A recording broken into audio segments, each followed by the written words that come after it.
This is the broadcast for the Mercury session management team on Friday, September 15th.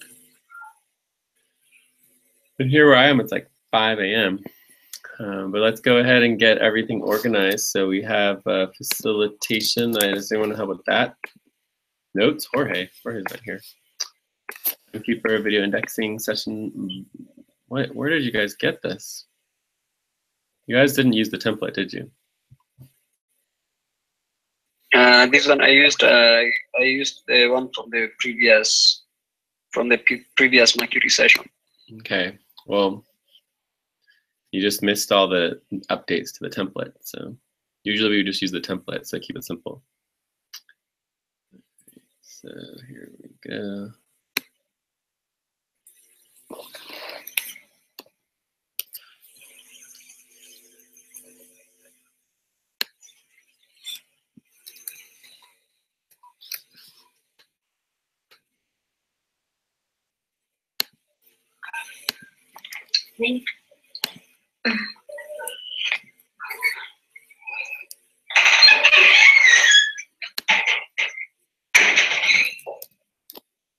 All right.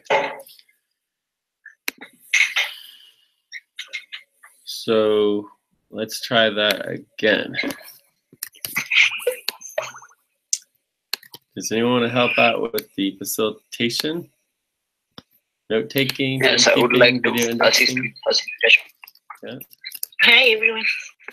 Hi. Hi. So who's going to help with note taking? Timekeeping? Video indexing? Can someone send that doc for me, please? Okay. I'm sharing it on the Hangout.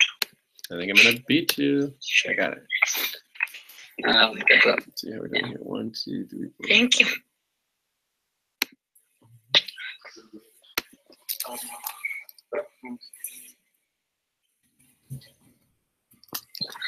Hello, guys. Hey. Hi.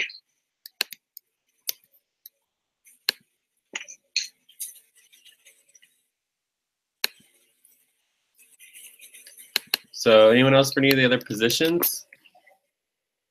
I would like to do the Timekeeper, video indexer? I can do the video indexing. James gonna help with that. Timekeeper? I'll do it. Albina. I hope I'll be on timekeeping with you. Cool. We want you guys to really be on the time. So we have our recording set up. Documents agenda is good. Looks like we've got some people for session value tracking, master document updating, information indexer. This looks good. I'm not going to worry too much about communication support. So really quickly on communication support.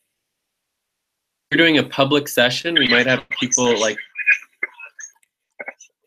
tweeting us or, connecting us on Facebook, trying to figure out how to get on. That's what that position would do, is help people get on the call. So that's going to be coming up soon as we do our public launch. We're going to have people who need help getting on calls and things like that. So let's start with some check-ins. James, do you want to lead us through the check-ins?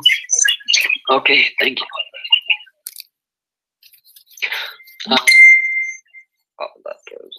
Guys, welcome to today's Mercury session, the Friday, September 15th, 2017. We will start with the check-ins, and I'll be the first. I think I'll be the first person. So today I'm doing pretty good. Everything is going as planned, and I'm very excited. Finally set up for whatever I had planned to do, and it feels pretty good. So I'm at 7 today. So next person, Jocelyn, would you like to check in? Hello everyone, good afternoon here. I'm ready. This is my first Mercury session, and I'm at 6.5.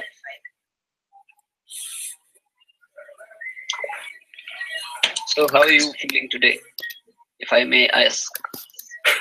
Jocelyn, Huh? how are you feeling today, if I may ask? Yeah, I'm feeling. Yeah, I said 6.5. I'm okay. Thank you. Okay. Jay, would you like to check in next?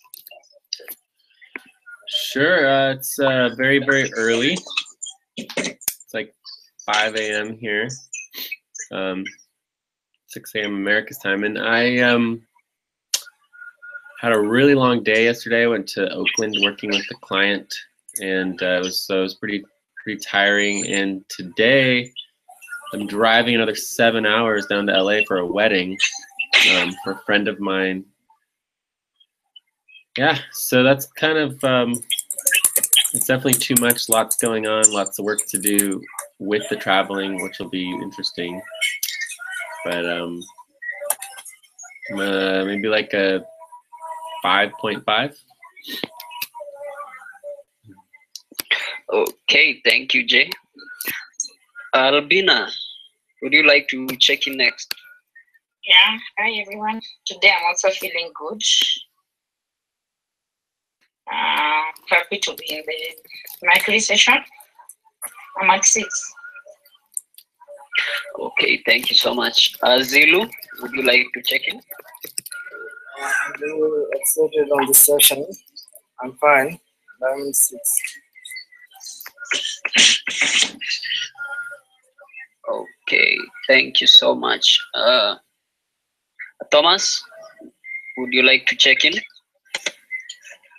Okay, for me, I'm so excited for this session, and I'm feeling better today after what has happened to me last week. My health is getting quite well, so for me it's 6.5. Okay, thank you, Thomas, and I wish you quick recovery. Lucy, would you like to check in next?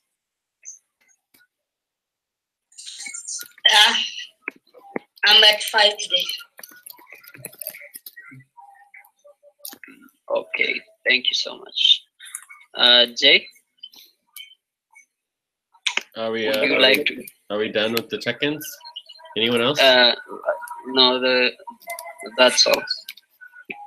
All the members have checked in. So maybe you would like to take us through the next part. Yeah, so we're gonna go through the topics and desired outcomes.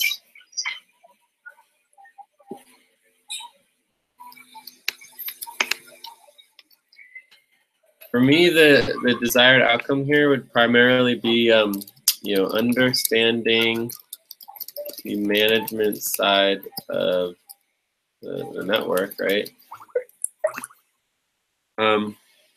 And making sure people understand their positions and roles as best as possible. So that would be, for me, like the main desired outcome. And it's like, what the Mercury session's for is does management.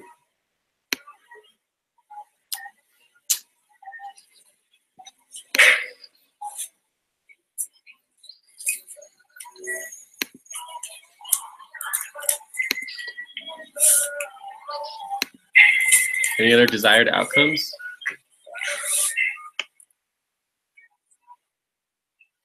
For me, no, none from me. I have a desired outcome. Mm-hmm. Mine is to understand how errors are done. To what? Under what? About the payrolls. Payroll?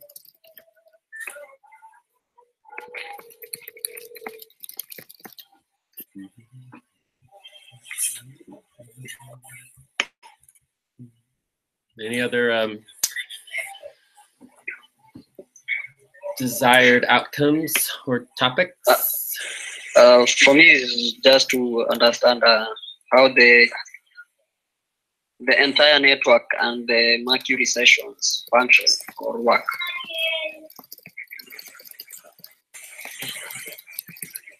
Okay. I think this is pretty good.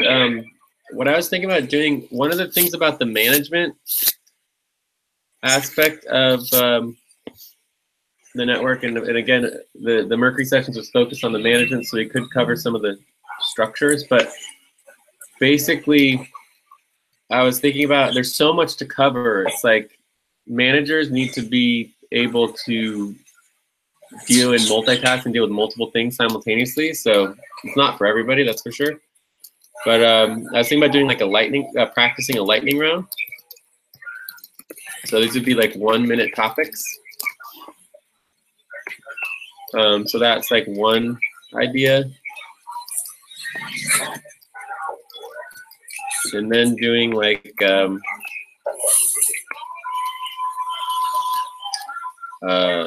speed round. This would be like 5 minute topics. And then do like a regular round. And I feel like the payroll would probably best fit in here, but we could probably do a speed round as well, maybe. I don't know.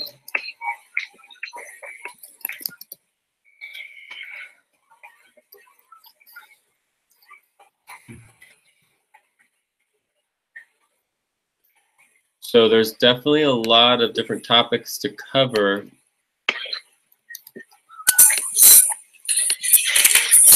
So whether do we have time for all of them, it's hard to say. But the idea is like put as many things in the lightning round as we can, like just go through them really quickly. And then we would prioritize things into the speed topics.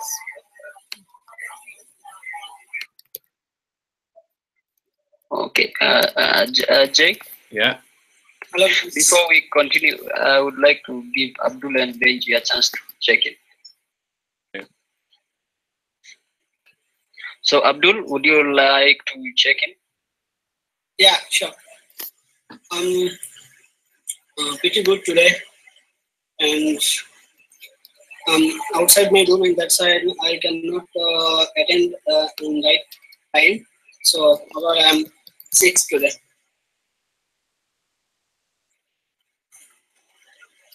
Okay, thank you so much. Benji, would you like to check in? Hi. Yes. Hi, everyone. I'm a bit tired today, and it's raining here, but it's okay. So I'm still 6 today. Okay, thank you. Jay, the floor is yours once again. So does anyone know what session it is? Kind of curious about that. I think maybe it's Eurafrica. It's either Eurafrica or Atlantic, but maybe it's just Atlantic is just starting. I don't know. So we are at, wait, 1, 2, 3, 4, 5, 6, 7, 8, 9. So we're almost at capacity of one more spot left. And partly we do that to like force us to break up into groups.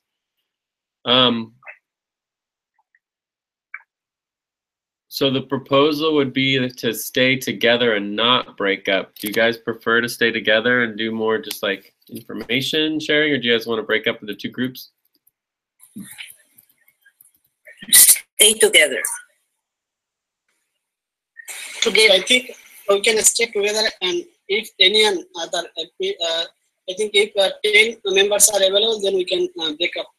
Yeah, so basically we'll stay together for a little while, at least for like the lightning rounds and stuff like that. And then if we have one more person show up, then we would have to break up, okay? Okay. And then James, you would facilitate the secondary group. Cool. So let's go back to the topics. So these are the topics that I have so far. So our regular topics would be like, you know, our 3-month goals, management priorities, make sure everyone understands the co-coordination positions. Like, so these would be my top priorities. But I think we do some lighting topics on like the Mercury session, management systems, maybe some speed topics on payroll. There's the methodology proposal. I'm getting deeper into UMBUS and running a buddy team. what was the other one? Buddy, no, value tracking.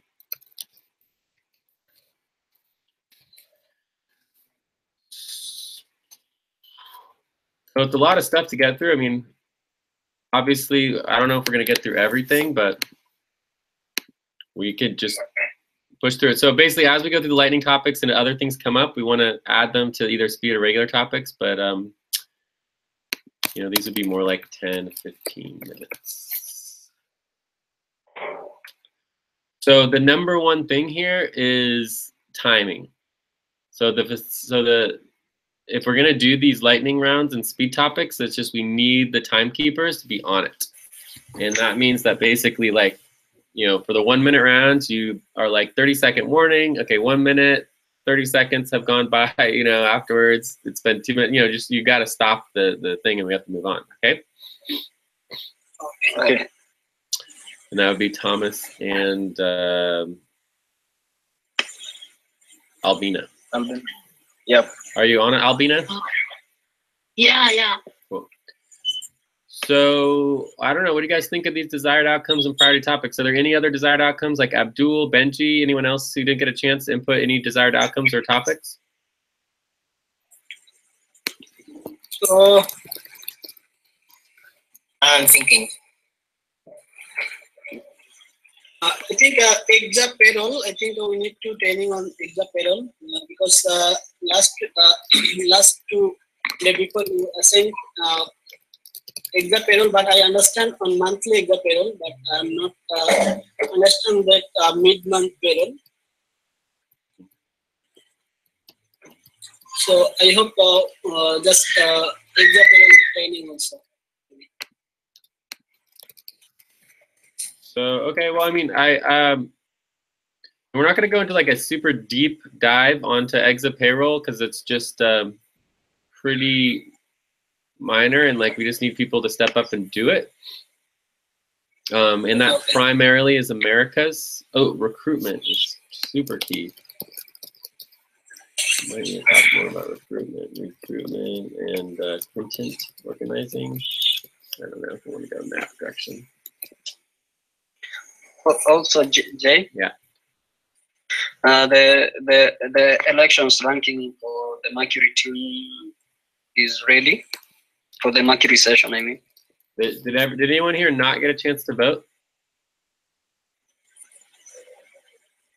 Election. So everyone voted here. Can you link it to our notes and also link it to the Hangout? okay. Yeah, so link it to our notes and our Hangout. But everybody, this is your last chance to vote in the Mercury elections. But you know, we already have a ranking that we can talk about. Then it can be updated if needed. So let's cover the Mercury. Well, the personnel elections.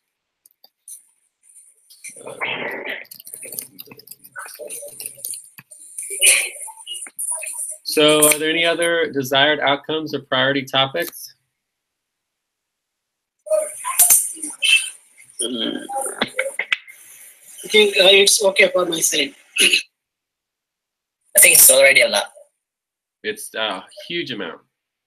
So just do your best to kind of surface level contextual frameworks, right? Managing 20 organizations and all the whole network and everything is a massive undertaking, and these sessions will just get more multifaceted over the years. So yeah. All right. So any objections to our topics and our desired outcomes? No, we're good? Okay. So Albina and Thomas, are you guys ready? Yes. Yeah. Okay, cool. And then whoever's doing the video indexing. Oh, wow, I already did that. You would each one of these would individually be its own topic. It'll be 1 minute long. Okay. Jay, I didn't hear that last part. Each one of these is going to be its own topic. right. Okay.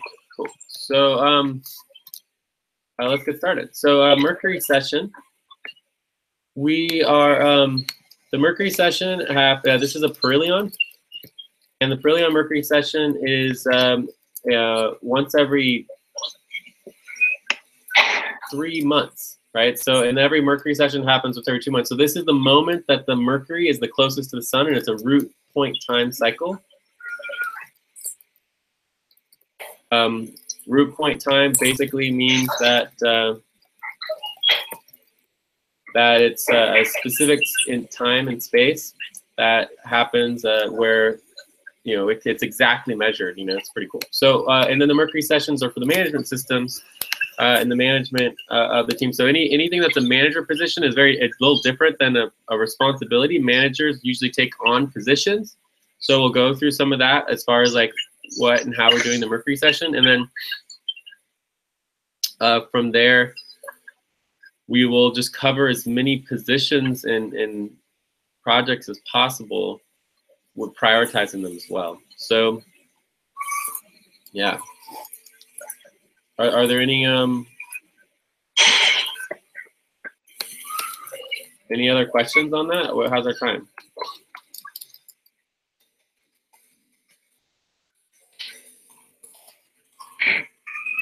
No, but 1 minute is over on that. 1 minute is over. Okay, so that's the Mercury session. So management system. So basically our structure is individuals, right? So this is our structure. We have individuals, whoops. And then you've got buddy teams. And then we have, you know, basically quintets and super teams. Right, and then we have our global steering team. And then we have our global core team. And then we have our global management team. And this is the Mercury. So this is Mercury session. Global core team is new / full moons, right? Global steering team is quarter moons. And then after management, you have executives. This would be the global executive team. It would be Venus. And then you have the global super bouncil, which are this is the legal decisions, and this is Earth, right? Cool, and then it keeps going beyond that too, but the point here, and then the membership. So the next one would be the global membership. Cool. So that's our structure. So we're in the management portion, so it gives you an idea of where it fits in. And the management is really focused on getting the work done and implementing the systems on a daily basis and make sure everything is moving forward as far as like, you know, pushing like the goals and the systems. So we do need to talk about systems and processes as well. It's super important. Any on like management systems and like the structure?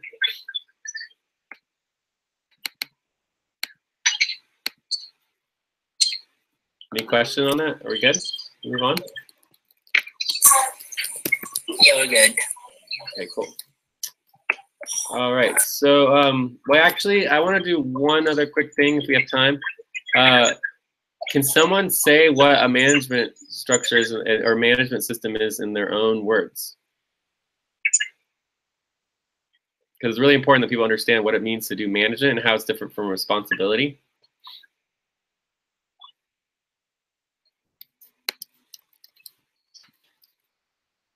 Jay,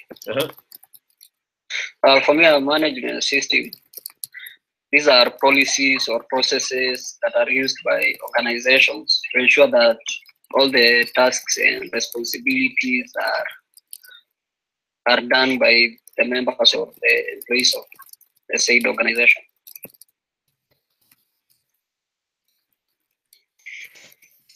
So I think the main thing here is the idea that we have lots of responsibilities, and that managers are the ones who make sure that everything's organized and all the different responsibilities are getting done and are set and that you're following up with people. So there's also follow up, in making sure people do what they say they are going to do when they are supposed to do it. All right, so there's also an accountability function. Whereas the responsibility, when you just take on one responsibility, you're not technically accountable for it unless someone holds you accountable. Does that make sense? Yes. So taking on a management, Yes. and managements are more like positions, whereas responsibilities are more just like, you know, it's just work. Okay, so systems and processes is also really important. As an organization, we can do our 1 minute again. We have 1 minute for this next topic. So as an organization, our systems and processes are based on, you know, switching people involved to, you know, basically get the work done regardless of who it is.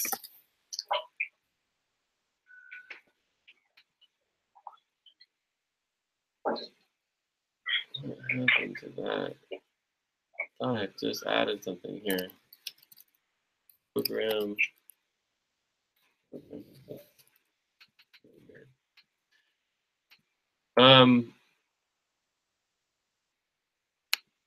So systems accomplish entire goals, and then processes are specific steps towards the goal, right? So it's important, especially for managers, to understand the actual goal that we're attaining, the whole system that we're doing, and then each process might be one component, and a single process can have multiple responsibilities that are connected to that process. So a single responsibility can be a component of a process. It can also be a process, but either way, the system is the key.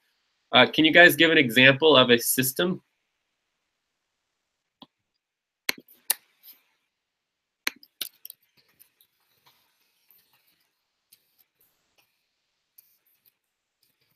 What would be the context of a system? And this is important for managers because managers need to understand the goals.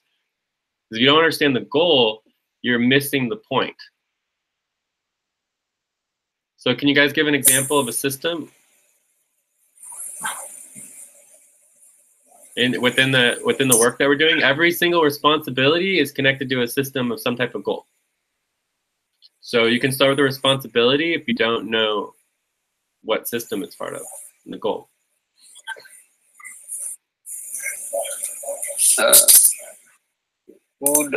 I think for me, I would say maybe Slack, which I've seen being used. What? Slack. Slack. Okay, so what is Slack?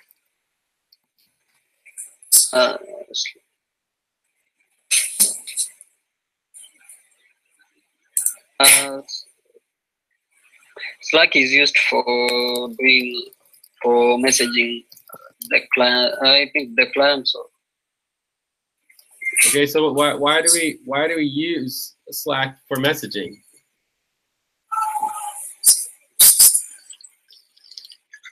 Because it provides real-time messaging and secure communication. Why do we? There you go, communications, right?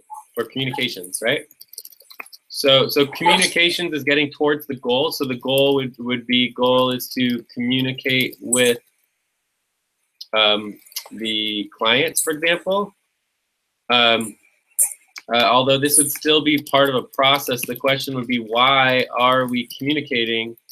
And so this would relate to some type of objective. So can you think of an objective of why we'd be communicating with the client?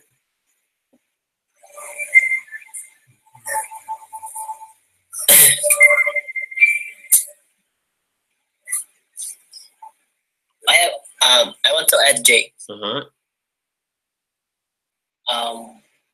Examples of a system is a set of principles or procedures according to which something is done. No, that's not our definition of a system. Obviously, a set of procedures and principles is what we're doing. It's all processing, so we do processes.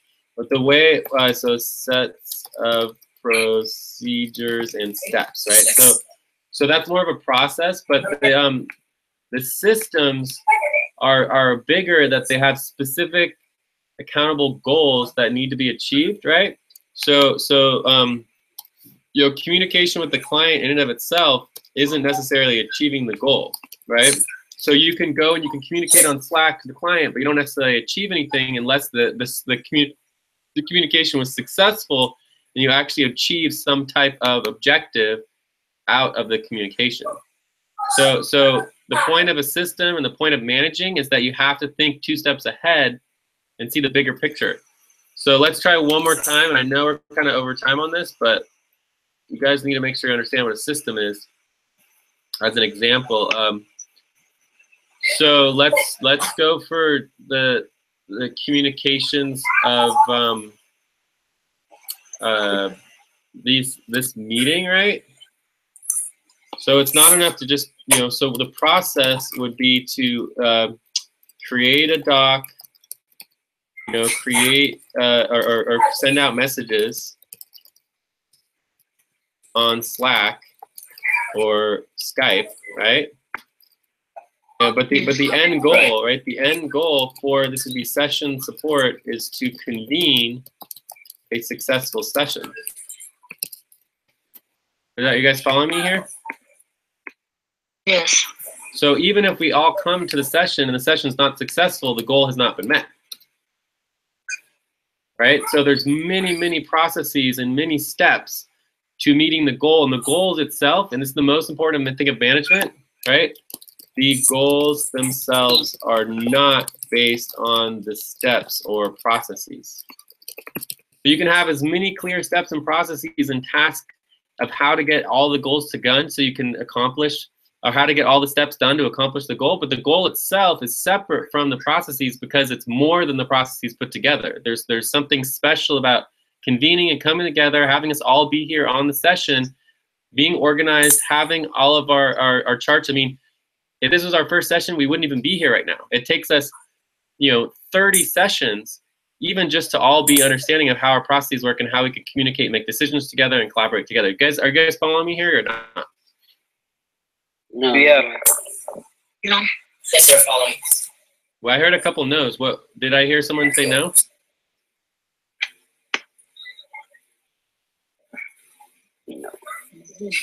Did someone say no? So Jay, I think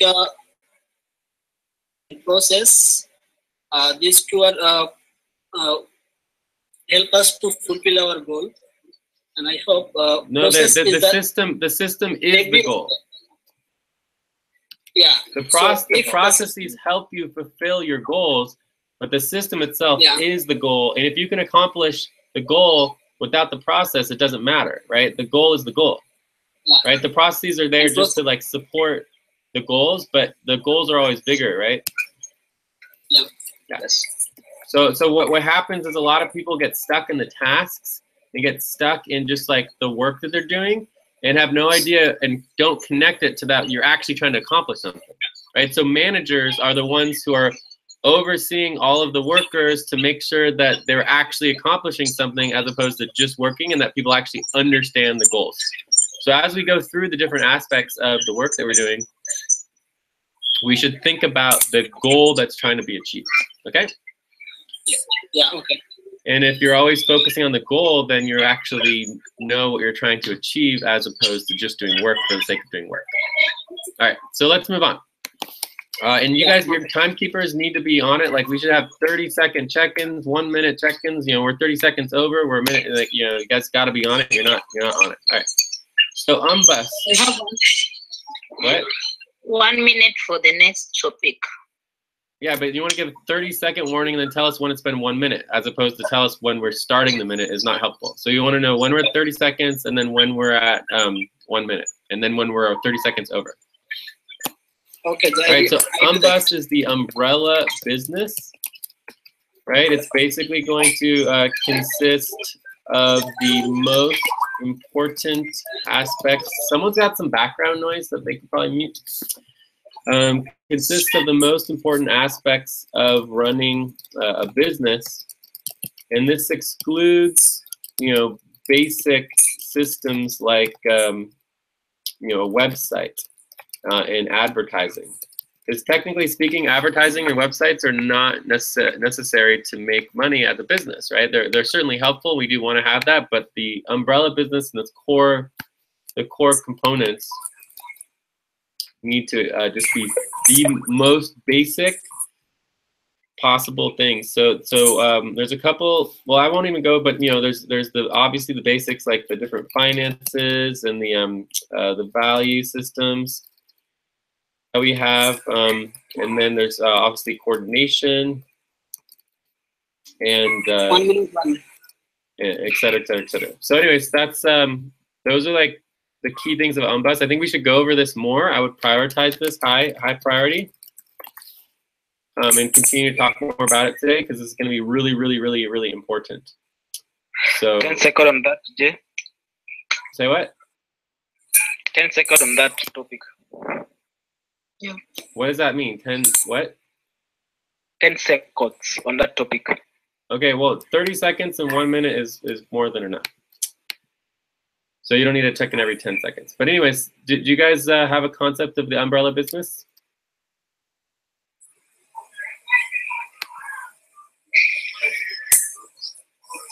Is that a no? So if we're going to go fast, there needs to be communication. Silence is going to just stall us out.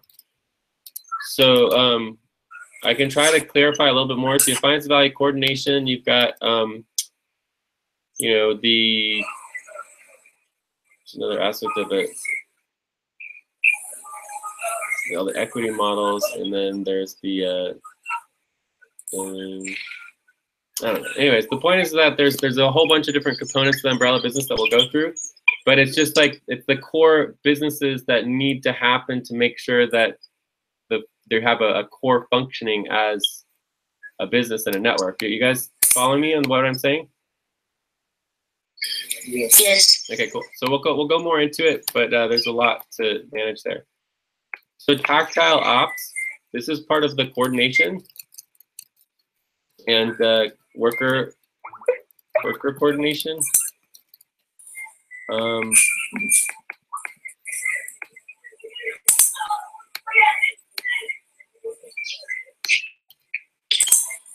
Basically, the bottom line is to have someone. It's kind of like a management role, and there's someone has to oversee who is doing what by when. It's just, you know, this could be, it's kind of like a combo of a chief of staff and a crew chief. And it's like, we want this somebody needs to like basically follow up with people, know what's going on, have the list, you know. And it's not just the senior managers, the senior manager positions, but it's like, you know, it's that's would be part of it, but this is also a group of people or individual who is really just going to be on it and make sure things are connecting together. So we're looking for so we want someone to help with the umbrella business stuff. We want someone to help with tactical ops management. Do you guys understand the idea? I mean, it's just like who said they were going to do what when, you know, and just following up with people.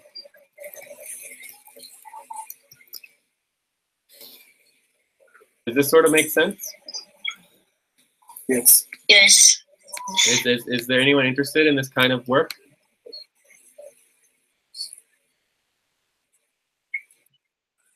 Yes. Who is that? Please. Lucy?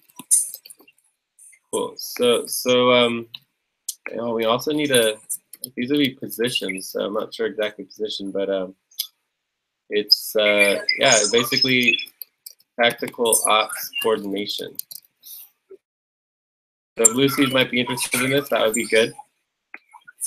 But we could use other people, right? And we'll talk more about coordination a little bit.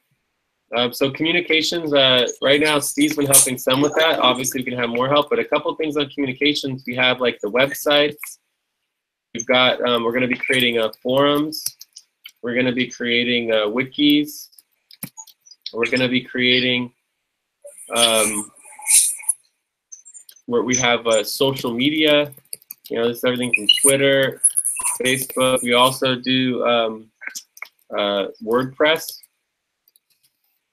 You know, so all of us, everything's going to get very, very online as we start moving away from some of the, you know, just doing client tasks and doing more of like our actual communications within the network. So communications is going to be pretty big.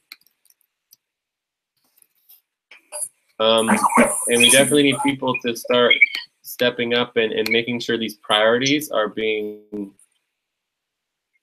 prioritized. You know, that these focuses are being prioritized. So I don't know if anyone wants to step up the global level. Obviously, Steve's in the Americas, but if someone wanted to step up on the global level to help out with communications, that would also be really good.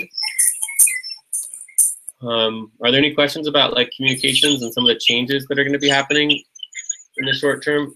And there's also going to be project management software. And there's also a role of this that's a tech role. There's a tech, you know, server and implementation role as well. You know, to make sure the tech systems are functional.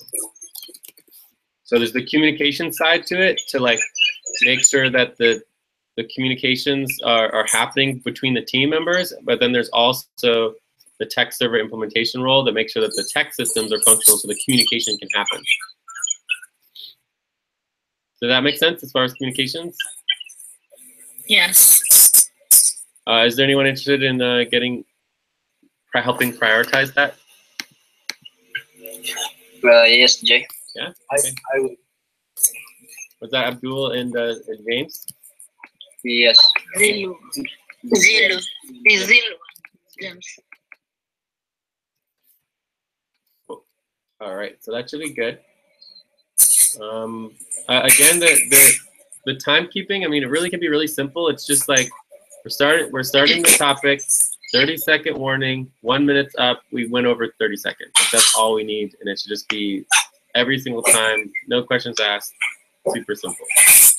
Are you guys understanding that? Yeah. Okay, well, we still haven't done it once yet, so just we're going to start this next session after 30 seconds, 30-second warning, and then 1 minute's up, and then we're over 30 seconds, right? That's it.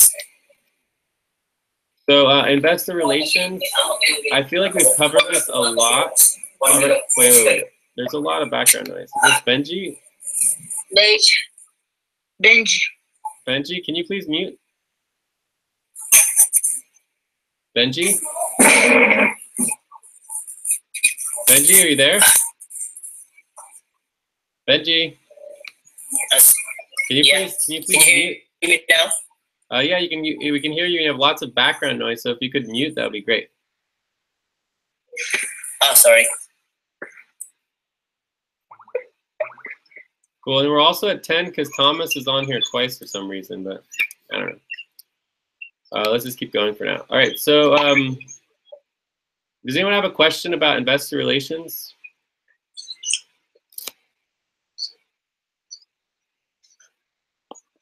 No, for me. Yeah, I mean, I think we've gone over this quite a few times already. Maybe we can do more in like a larger round if we have more time to go into it. So FQN payroll, you know, basically we need the payroll verification to actually happen on time and correctly. Right, that's just, it just needs to happen. So I mean, I don't know what other questions we have on FQN payroll, but talk about it more, and we should prioritize it. So this could be, you know, medium priority, but I'm not sure what else to say about it. Is there any question about it?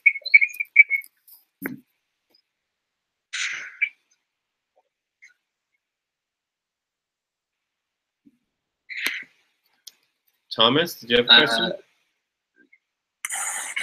Yes, I think I have question on payroll verification. We're just linking the spreadsheet.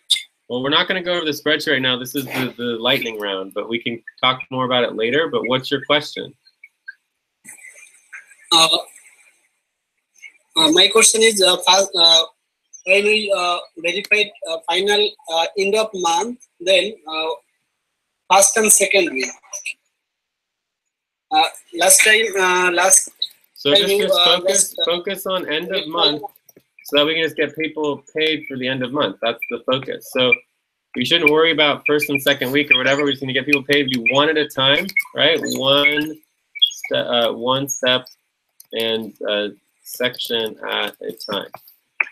You know, so we get one done and then we can go on to the next one. So until we've gotten one done, we shouldn't start worrying about future payrolls, because that would just get really confusing. So anyways, we need to somehow improve upon this. So we'll talk more about this later on, okay? Okay. Exa payroll, I think Exa payroll is going pretty well. It's primarily during the day, so we usually get it done, you know, in America's sessions, but sometimes it does leak over into Sonic sessions. So that's probably why people haven't been as involved in it. So the mid-month is basically, the mid-month prep, right, is one payroll op component. And this is done. We did that, and now it's basically like run the payroll itself. Payroll. And then we also do what's called run the payroll, and we do real-time finances. And just one other thing, as we get more and more deeper into all of these like roles and responsibilities and work that needs to get done, and obviously the role of payroll is, you know, there's the treasurer position, and eventually we do need to get, oh my God, someone got rid of that too? So there's organizational project. Cool. So, and one other thing I want to mention about the tactile ops that like Lucy might help out with, it's like it's almost like to be really well and strategic on the work of coordinating. Like there's 100 different hundreds of responsibilities, right? And dozens of positions, and you have to be able to, you know, look at lists of work that needs to get done, and not really get attached to it because there's too much to understand every single component. You just need to know that somebody's doing it and that you're following up with them. Does that make sense to you guys? Yes. Yeah. Yeah, so it's like we're gonna cover a lot of things, and instead of trying to get overwhelmed with all the different things, like don't even think about it. It's just like we're tipping the iceberg, and then don't think about it, we move on. And you know, all you need to focus on is the simple things that you are taking on yourself. All right, so let's move on to value tracking. The most important thing to understand about the value tracking things is we're really going to be evolving our systems. So evolving our systems. So there's already the new buddy team systems where we're going to be tracking all of our buddy team time, and in the rankings, just making sure that we have like actual details on output and production. And then from there, we're going to be doing daily equity spreadsheets. And more importantly, we're going to be tracking, you know, hourly work, right? So we need to know, and this also relates to UNBUS, but we need to know what people are doing and spending their time on, especially for client work. Okay, so in the context of the client work, every client will have a work reporting doc. And so let's say like Abdul, for example, you know, does, you know, Anya's taxes for 2 hours, right? And then does Exa payroll for an hour, right? Exa payroll, this information needs to go on the Exa agreement work report, right? And then we charge Exa for, you know, this 1 hour, right? Whereas Anya's taxes will need to go to Anya's finance work agreement report. And then we charge for the 2 hours for Anya. We have 30 seconds left. Thank you. That's the first time that you've said that, by the way. I've heard it. Maybe the second. All right. So, do you guys understand what I'm trying to say here? So everybody needs to be tracking their hours, but in addition to that, we have to go to this new additional step, and this would be a responsibility to update the client work report between all of the hours of all workers. So are you guys following me here or not? Yes. So, you know, I'm not sure exactly how to do it, but basically anytime you do client work, it needs to be tracked and it needs to be added to the client work report so that we can create the invoices and charge the money. I mean, this is part of why we track all our hours, is so that we can charge the money and get the value. So if you don't track your work, you can't get the value, right? In addition to this, you're also going to be tracking teamwork, specifically like the Sonic team, or specifically like you know, the Central Asia team, right? And what's going to be happening is that as you're tracking your work hours, and you're going to be creating invoices and charging umbrella business entities or orgs, right? Companies, right? Umbrella companies. We're at time. Time is up for that topic. Yeah. So anyway, so you want to be tracking your team hours, and then what's going to happen with the team budgets? And I think we're going to talk about this later. Is that we're going to be you know, like each team needs to accumulate money, value to pay their workers, right? And every team's going to need to be doing a team budget. I don't know if we have that in here, but let's just do team budgets real quick.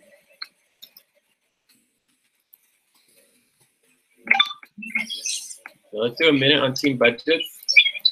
So each team needs to accumulate pay for the workers, so that's part of the tracking.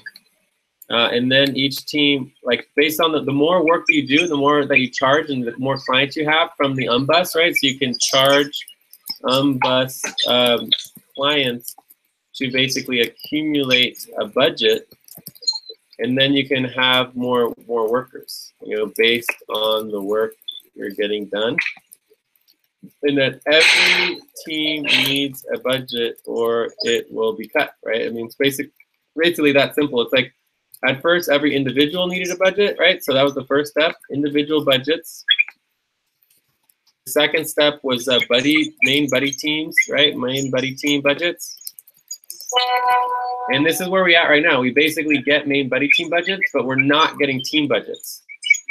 Team budgets, right? So this is our main weekly sessions for each team, and these would be the quintets. So we need main weekly team budget quintet for each quintet.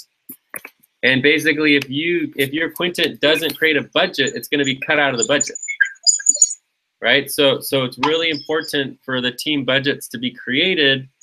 And then this is going to be connecting to your value tracking, that teams need to be value tracking and creating actual output and getting paid for the work that they're doing based on the different aspects of the umbus, which we'll go over in more detail.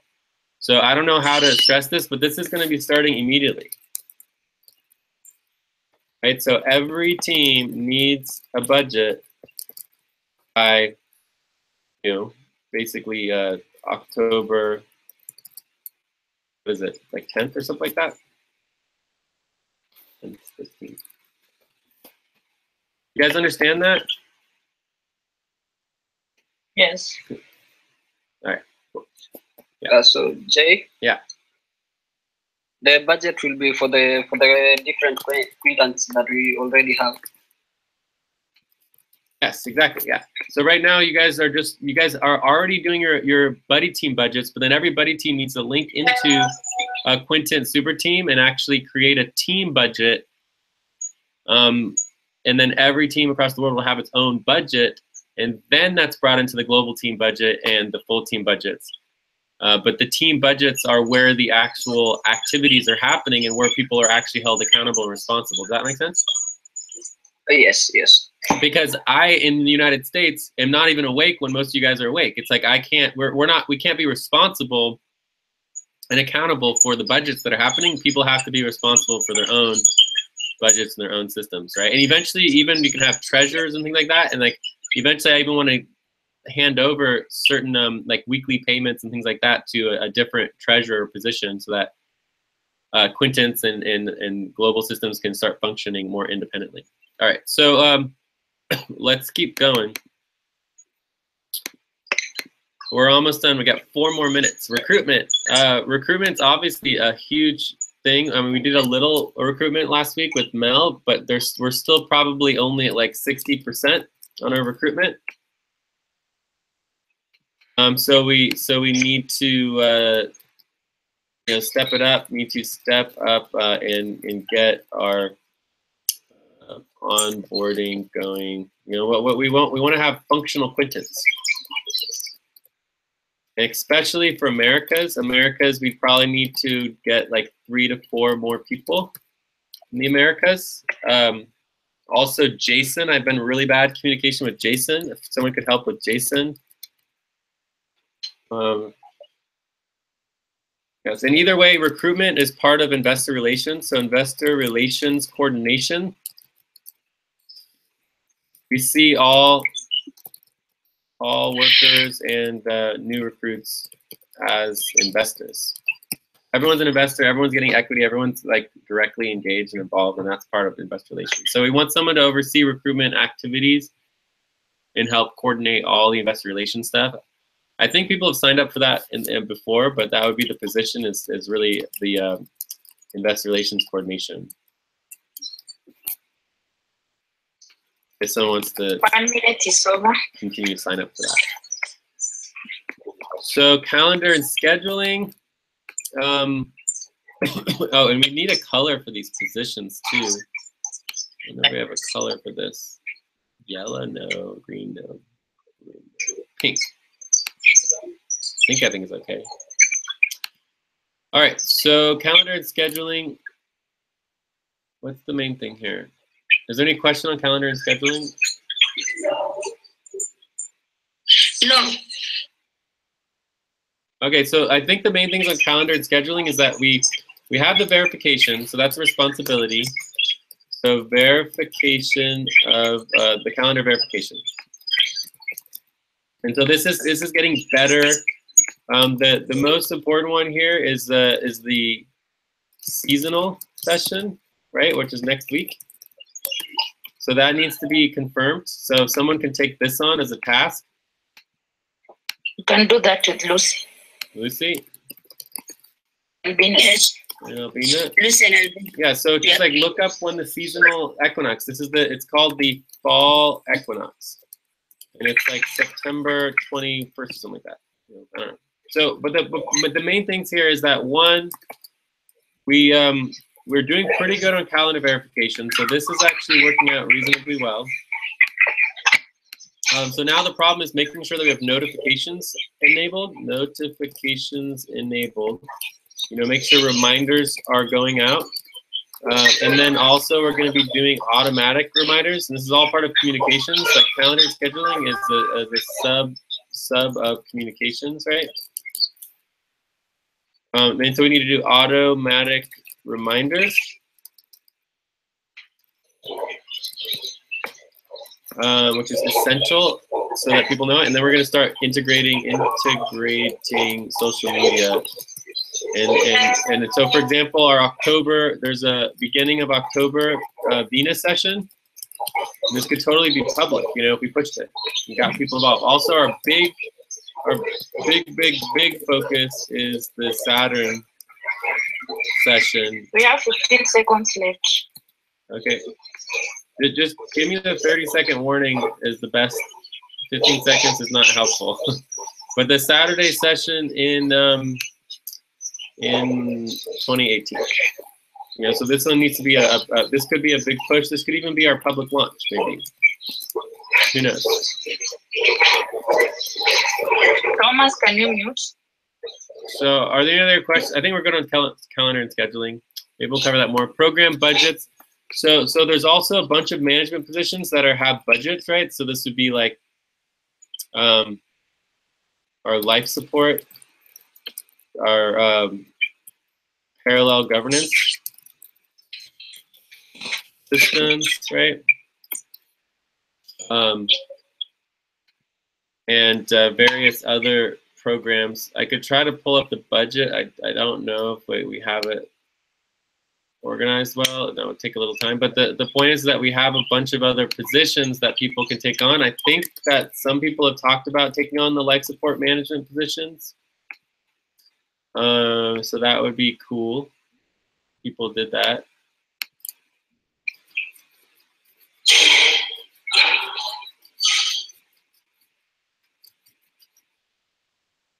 So we have an overall budget. We're not going to like get into the budget and the decision making of the budget right now, but we do want to get people on the actual. So we have the UNBUS budget. This is our supplemental recruitment budget, and then we have $3,000 for program budget and other Mo and business costs. So programs. So there's the FQN DAO. The Cyber Societal Coalition, parallel governments I have mentioned, value-based systems, this huge movement coalition building, political coalition building. This is some of this is going to be from our fundraising. This is our main fundraising. So each one of these should have like each one of these is a manager position. Like who is manager, right? So basically, what this means is like someone who wants to be a manager, we have an additional $500 budget to help manage the parallel governance. Does that mean that that money can go to the manager, all of it? No, it means that we have a budget that the manager needs to oversee to make sure that that program is implemented correctly, including potentially adding additional funds to whoever is the manager, which can be part of. Unity Day is our global event, and this is the life support, right?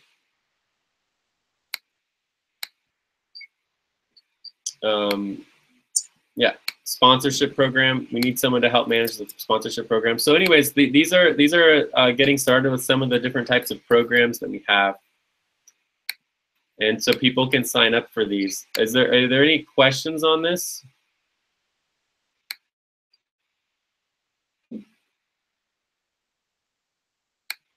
I think the question is obviously like, why would anyone want to sign up for additional work? And we will cover that later. But the easy answer is that it doesn't have to be seen as lots of additional work if you only focus on the management role and not actually doing the work. So there.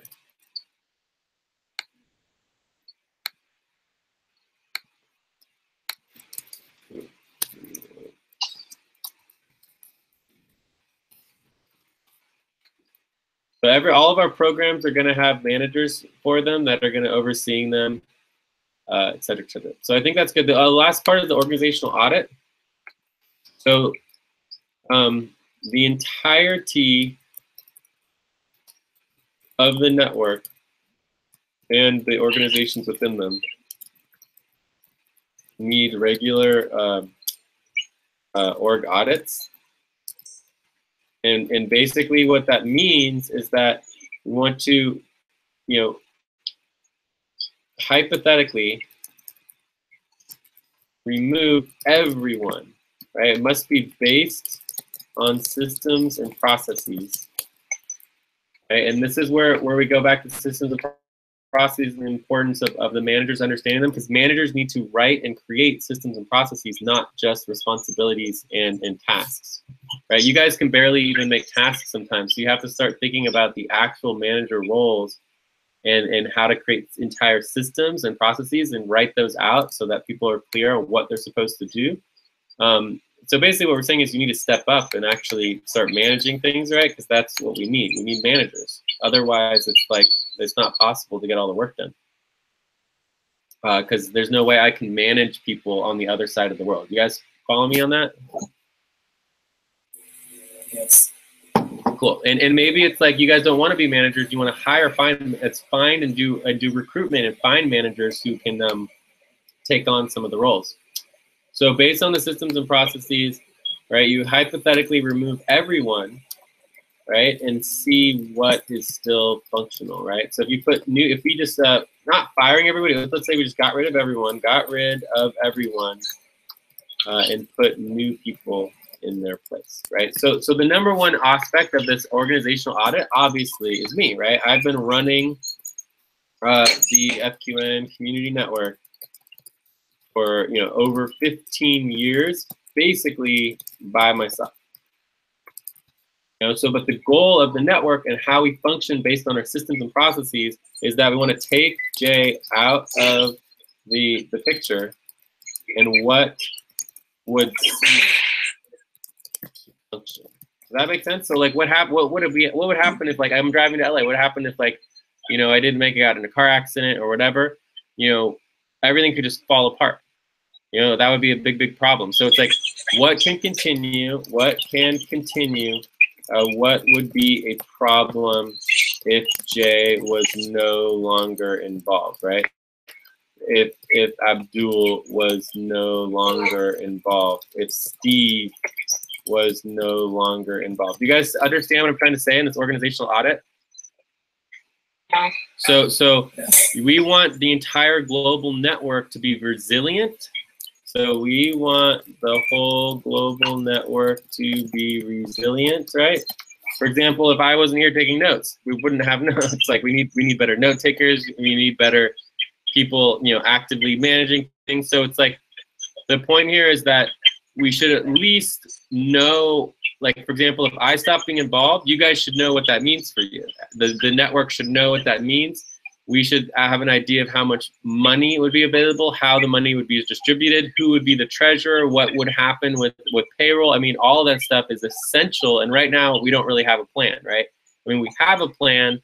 It's just not in any way ready to go, right? So we actually need managers who can step up and understand these systems and how like the organizational models work, so that they're able to continue the processes and systems beyond just the people who are involved.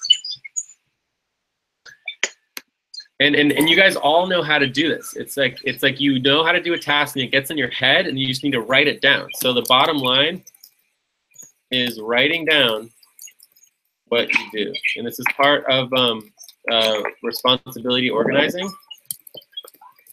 So responsibility organizing is it's part of what you're doing and what's working, what's not working, and making sure that you start to build processes and systems that other people can come after you at work. Is anyone interested in helping out with the organizational auditing? Jay? Yeah. Yes, James?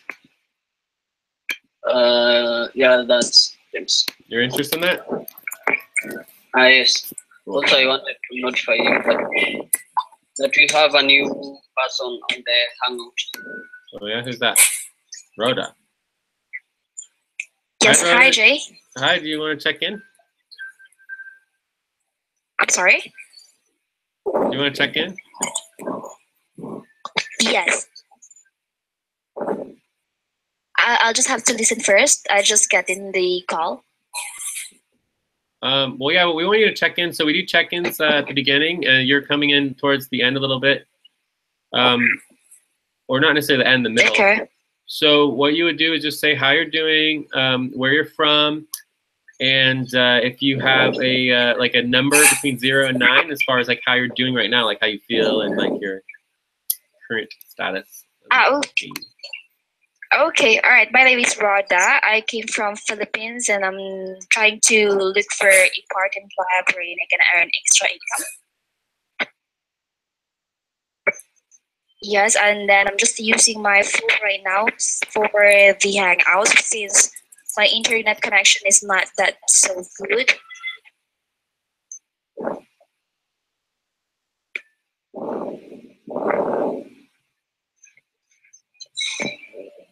And your number between 0 and 9?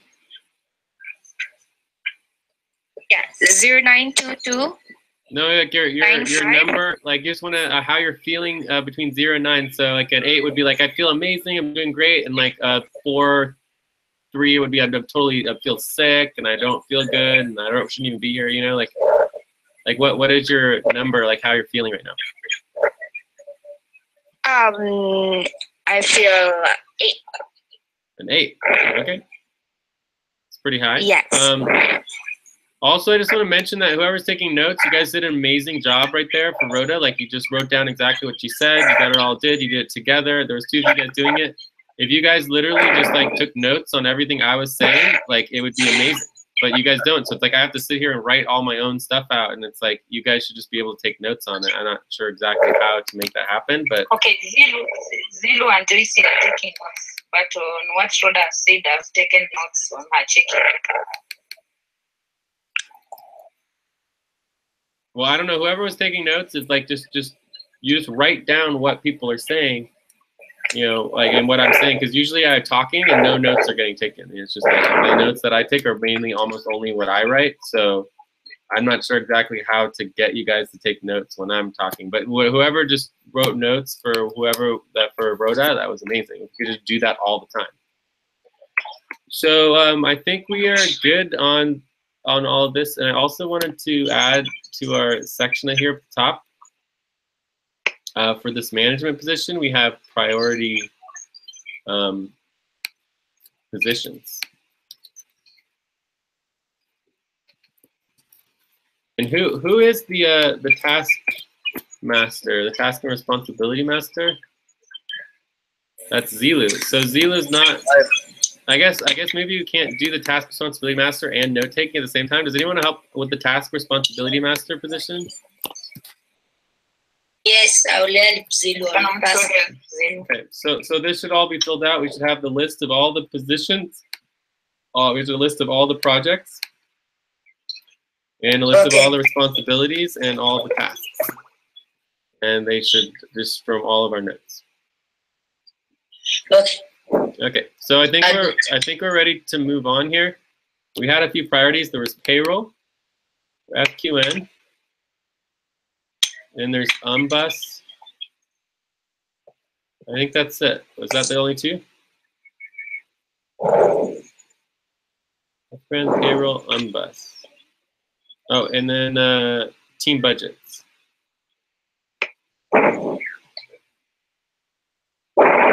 So bus is there, running a buddy team, personnel, elections, regular topic rounds, payroll. Cool.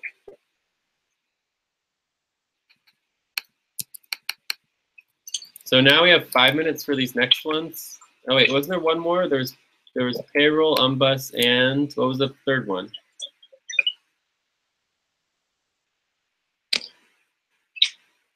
I think there was one more.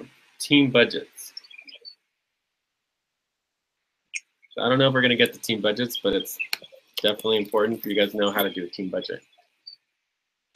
All right, let's start with personnel elections. James.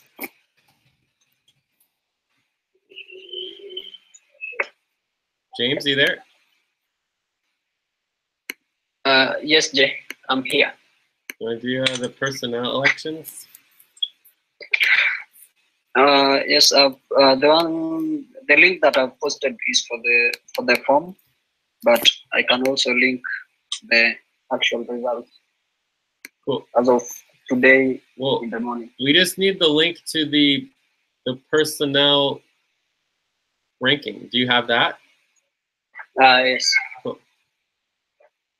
Is anyone else? Did anyone else not get a chance to vote?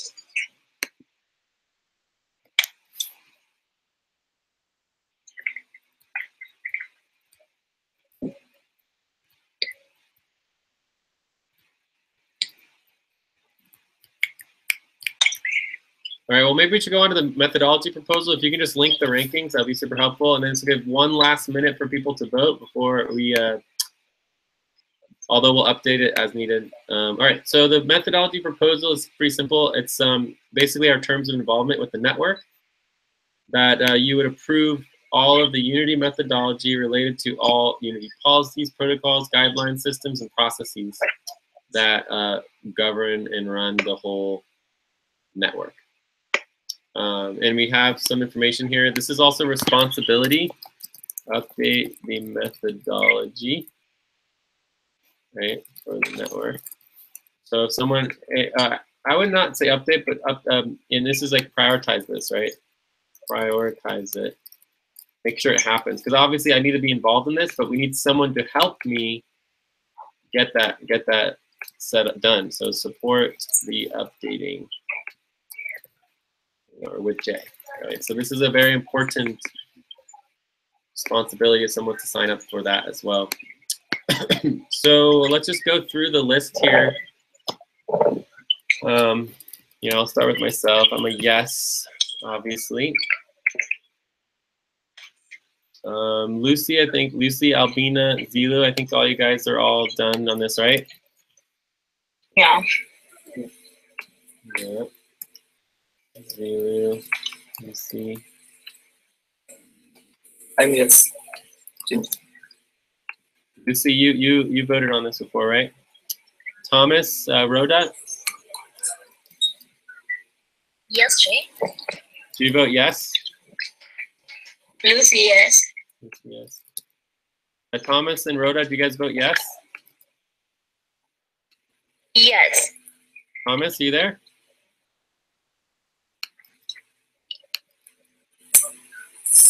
Hello. Hi, yeah, we heard you, but you voted yes.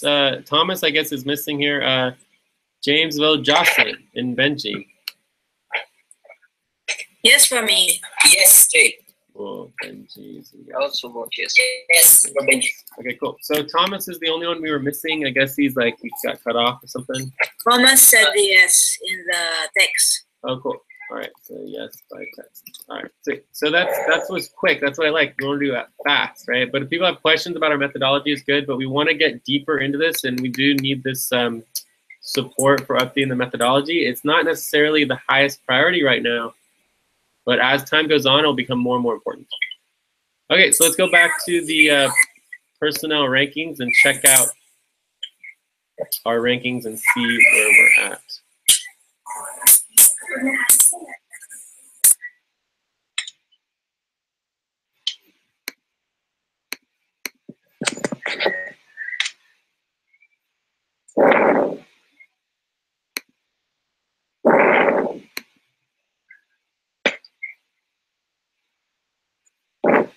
Okay, so what we have here is a big mess. So here's our September 2017 Mercury ranking. September 2017 Mercury. Wow, this is a mess. All right, so this is basically unimportant. Delete. So what we have here is this would be the Mercury ranking right here, and this would be the cumulative ranking. This is like a tiebreaker kind of thing, but this would be just the current ranking, and this is the cumulative. All right, so let's also add a freeze column so we can see the name. So we have Abdul, Lucy, Steve. It doesn't look like we have a tie here, Nelly and Asif. But you can see Nelly beats out Asif by a little bit. You have another tie here, and then that would be the tiebreaker with Albina. Right? So the cumulative points are helpful. So let's just organize by quintant. So for Austrasia, Mel is actually no longer in Austrasia. She is in East Pacific now, which is exciting. All right, so Austrasia, we're missing, so this is some other ones. So Austrasia here, Anisha is going to be in East Pacific as well. Lilia is in West Atlantic. Gail is in the Philippines, right? Philippines. We have Joyce Right, where's Joyce? Hi. Well, Joyce is right here. Is this everybody? Joyce, do we have everyone on Joyce here? is your Africa. And Joyce is your Africa, yeah. So is there anyone missing here? You guys check? All right, so for Australia, we have Benji and Julie. So that's one interesting component here. Benji and Julie, although you guys haven't been around much, but that's good to know. For Central Asia, we have Abdul and Asif, with Zilu very close behind. East Pacific is Jay and Mel, although I'm not sure how that happened. Maybe we have things wrong here. So this would be the September ranking, sort A to Z. We don't get rid of this, the current ranking, cumulative ranking. It's simple. All right, so here's that. Now let's try this again. Sort A to Z. All right, Benji, Julie, correct. Abdul, Asif. E specific, J, and then Heather. Interesting. Although it's probably going to go to Mel either way there, but either way doesn't really matter. Tanisha, Lucy, and James.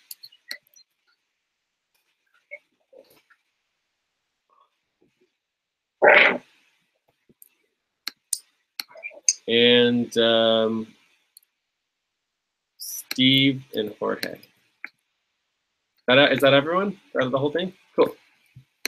All right. So obviously this would be, we do need to improve upon this model a little bit. Like you have the current winners, and then you have whether they're active or present, active, present at senior management role meetings. Cool. Are there any questions about the elections?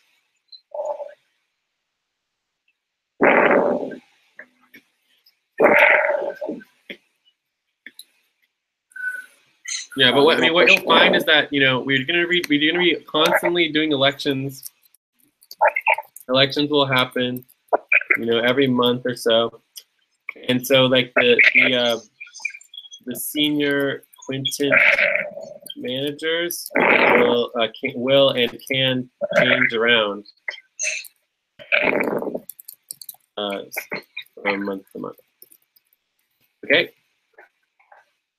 So I think that's pretty much it on that. Like, I guess the other thing I understand is that the senior quintet managers are a management role. Their role is specifically related to the steering team, right? The global steering team. But this is one of our primary roles, and obviously we're going to be talking more about that during the senior manager, the global steering teams and the quarter moons. Are there any other questions on the global senior quintet manager position? The senior quintet manager position? No question for me.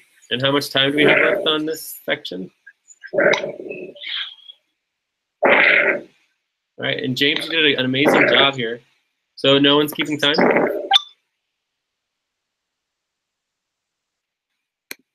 Time is up.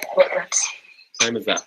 All right, well, again, the most important thing for the timekeeper is to give people warnings of where we are at the time. Okay, so we will see how that goes, but we're really close with some of the quintets to getting them functional, so let's not ignore that and keep pushing. So does everybody who's a senior quintet manager who's here understand their role with the senior quintet? You guys have the link to that and everything?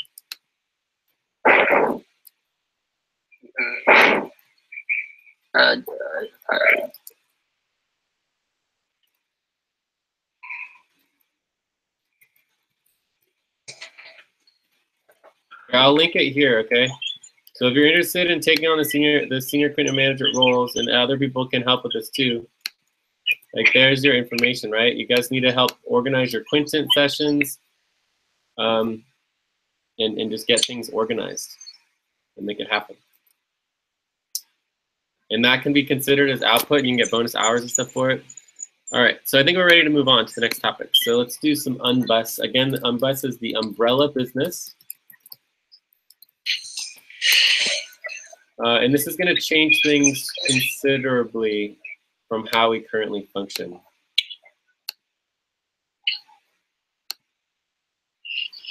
All right, so these are the 5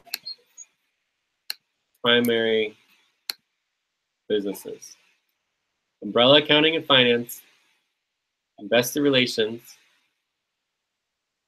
legal and structure, virtual office, and the worker coordination.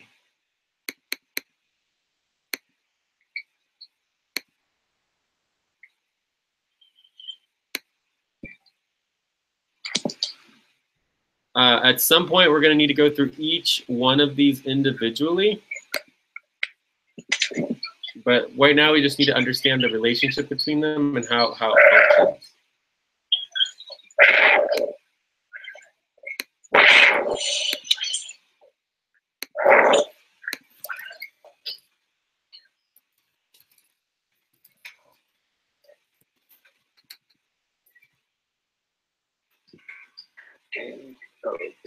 So here for the different program managers, it's still all blank here. So we want people to fill out like what programs they may be interested in getting involved in and helping with.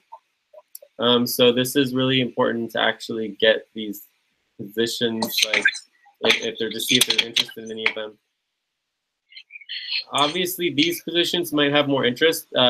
One reason why there should be more interest in these particular positions is because they have $1,000 budgets each.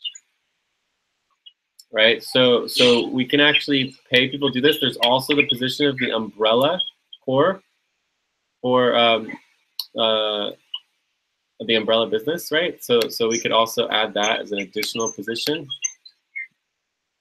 But let me talk a little bit about what this all means and what it is, because this is super duper important.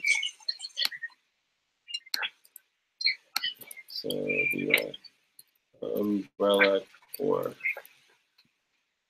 So basically, there's 5 components to running any business. There's the umbrella accounting and finance. There's the investor relations, the legal and structure, the virtual office, right? All the documentations, organizing, and then there's the coordination, which is like the worker coordination. So what's going to happen is that each one of these 5 components is going to become a business and have clientele, and so each one will become its own, it'll have its own website, and we're going to basically have even sub-components of it because we need to simplify, and this is all about getting clients, right? So it's about building clear, simple, understandable businesses that can connect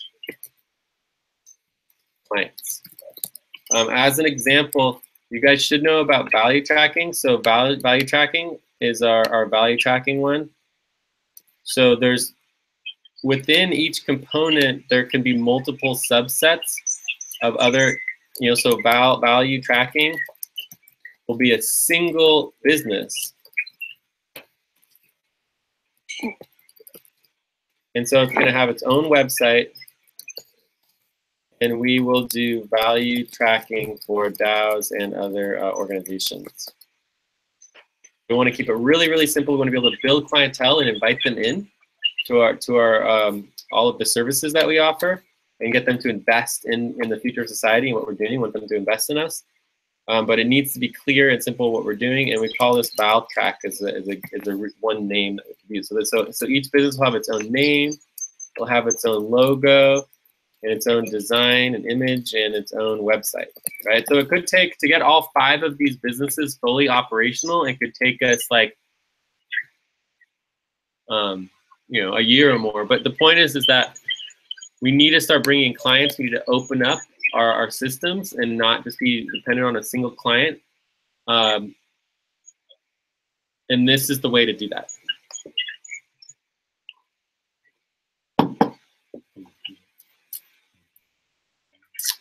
So another thing that this could relate to is recruitment, right? We could recruit new managers. do these positions. So we could hire someone just to oversee all of our accounting, umbrella accounting, and finance, and that's going to be hubbed into a single organization that'll be focusing on just the umbrella accounting and finance, and managing that. It's just, there's just no way around that, because we need to, our clients are going to want us to do just finance and accounting for them. Right, and I think we're calling this AOS, something like that. I don't know. I'll double check. ACT or something. I have a name for it. But the point, I'm not sure if you guys are understanding me because I'm not getting any feedback. Can you guys? Yes, I'm getting you. Well, what?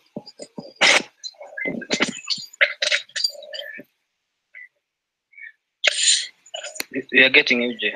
Okay, so I guess I'm just kind of trying to figure out what to do to like get it. I mean. Okay, Jay, what happened if I can assign myself for coordination? The coordination role?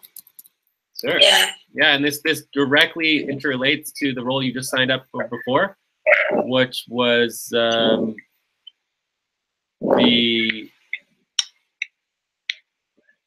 Which one was it that you just signed up for?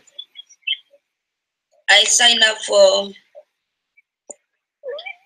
Let me look somewhere. I think it was the tactical ops. Yeah. And this needs to be added to the top there. Okay, so yeah. So anyways, Lucy gets double, triple bonus points. Additionally, this is like real money. It's like you know, it's like Albina wants to, you know, get an extra $400. Other people want extra money or whatever. It's just like, instead of just asking for more money, why not just sign up for more work, get budgeted to do more work, and then do the work and get paid the amount of money that you want to get paid, so that you can cover all of your expenses, including your computers and all that stuff. You know, it's just like, if you need more money, need more support, we have the budgets, but you got to do the work. You know, so people should sign up for these roles. We have additional budgets. These are management level roles, just like the senior quintet manager has a $250 extra budget to supplement any additional work that you're doing. It's like, if you guys want to take on management roles, make more money, this is how you do it, right? So it's like. Okay, can I sign for umbrella accounting? That was Joyce. Investment license. Yeah. And who was that? Albina. Yeah. We have a question, yeah? Yeah. What's up, Thomas? Okay. Yeah, the recruitment, are you recruiting among ourselves the new manager, or you're recruiting from outside the community? Well, I'm just saying, like, if it's all blank and no one wants to like take on these positions, then we just focus on recruitment. You see what I'm trying to say? So we either need to fill these internally, just get people doing the work, and remember, over time we would do training and help people. You know, you start with just the coordination roles, and then you can get towards actually implementation over time. Yeah. For me, I'll go for the virtual office. Oh, nice. All right. So only one person for one post? Not necessarily. You know, we'll cover it down here when we get to the co-coordinator position. So co-coordinator and co-manager positions, right? So we want to focus the whole organization when we're doing our organizational audits. Right, so based on our organizational audits, and James said he's going to help with some of the auditing, that we want to make sure that we're not dependent on individuals. So that's why we have co-coordinators and co-managers, so that if you have two people who know what to do, then if one of them goes away or gets a better job or whatever it is, that there's still somebody who knows more or less what's going on. Does that make sense? Okay. Yeah. So we're not stuck at just one person doing everything, but for now, what we need is one person to just take on that, to prioritize it, right? And we'll cover that in the co-coordination. I think we definitely want to do this as a top priority. I mean, all these are super important, but yeah, we'll cover at least a little bit. So let's make sure. Yeah, let's actually switch these. Let's do the co-coordination, so you guys need to understand what your guys are signing up for and what's going on here. Exactly. I was to ask the same question about the rules on both. Sorry, say again, Thomas. Okay, I was stuck on the roles so that we can't sign on some that we don't know about. Exactly, yeah. But it's okay to not know about it. It's perfectly fine. And I mean, if we have the time, it would be fun to get the names correct, because here we don't have the names. Oh, wait, here we go. Finances, ACG. So our finance company, I was thinking we could call it ACG. And we have Valtrack.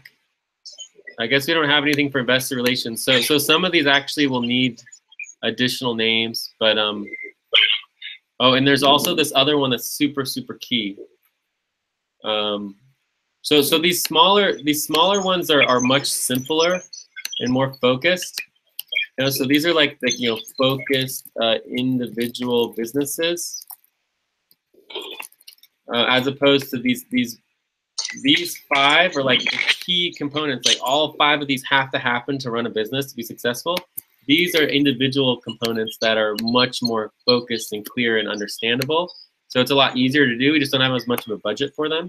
So if people are interested in some of these, they're welcome to help out as well.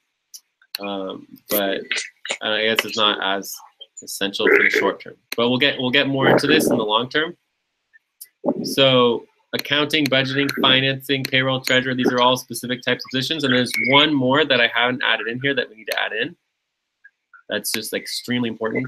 Let me just get this in here. So below. And this would go under coordination. It's called, I think it's Plasma. It would be the name, and this would be independent data information or something like that. I don't know, figure it out. And this is under coordination. So who's doing that? Lucy? Okay, so if anyone wants to help out with this, I mean, obviously Lucy would be helping out with this. If another person wants to help out with this is so important. I think we should actually spend additional time on this today. If you can. Let me see if I can figure out where to stick that in. So if we can get through all this other stuff, maybe we can do it here. I'm back. Yeah. Wait, what'd you say? He said he's back. Oh, cool. Hey. All right, so let's move on. All right, so let's just cover the general basics of coordination and co-manager positions. Does anyone want to give their 2 cents on what they think is required and what you're supposed to do? Huh? Pardon, Jeff? So let's go into the co-coordinator and the co-manager positions. Unless there's any other questions on Bus, but I think we're good.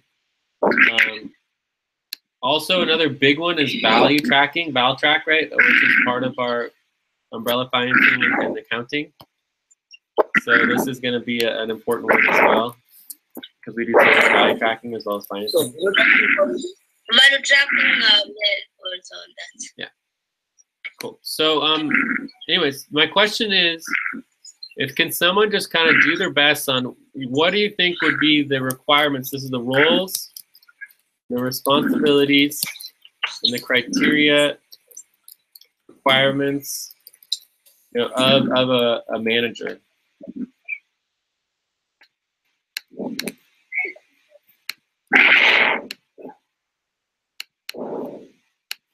Basically, what's the job? What's the job? What are we asking people to do? Or do they want to do it in their own words? Put out an idea.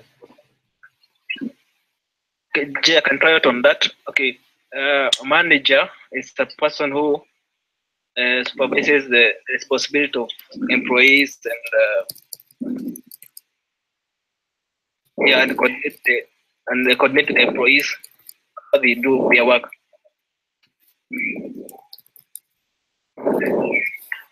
Okay. Well, first of all, I'll just say that we don't really do just employees. I mean, obviously we can have employees.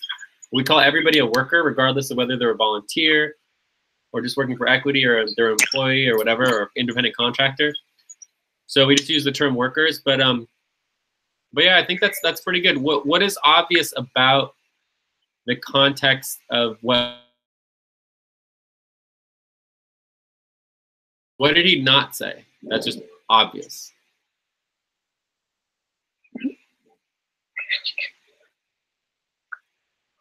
Can you come again, Che? You can't hear you. Okay. So let's just repeat what Thomas said. Thomas said that the manager's focus responsibility of workers and how they're doing their work, how they do their work.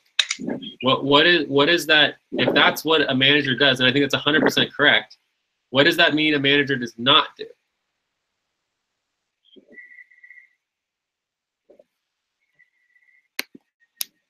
I couldn't get the question again. Can you come again to the question? So this is what a manager does.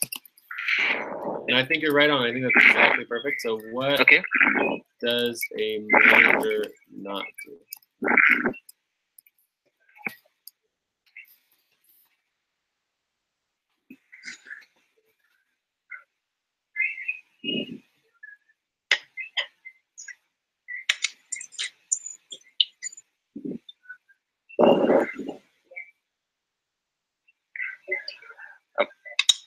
A manager should not do. Can you say it again? I couldn't hear you.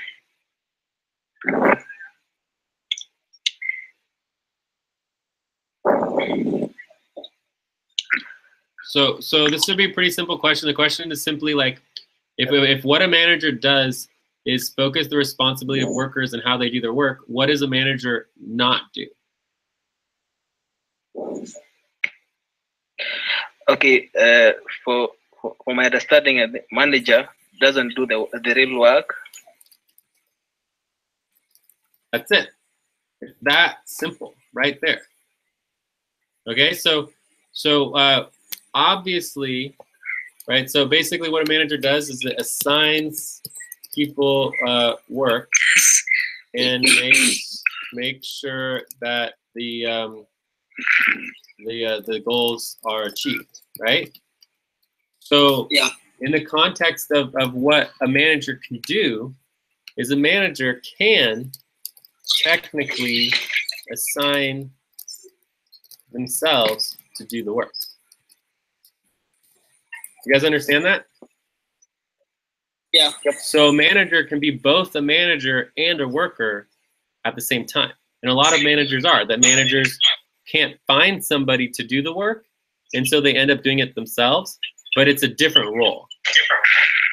Right? So you can be a manager and you can manage other people doing work, and then you can also assign yourself to do work as well as assign other people to do work based on what you're managing.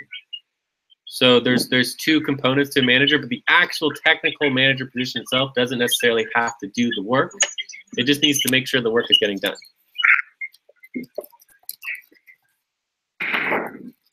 And what if the work's not getting done?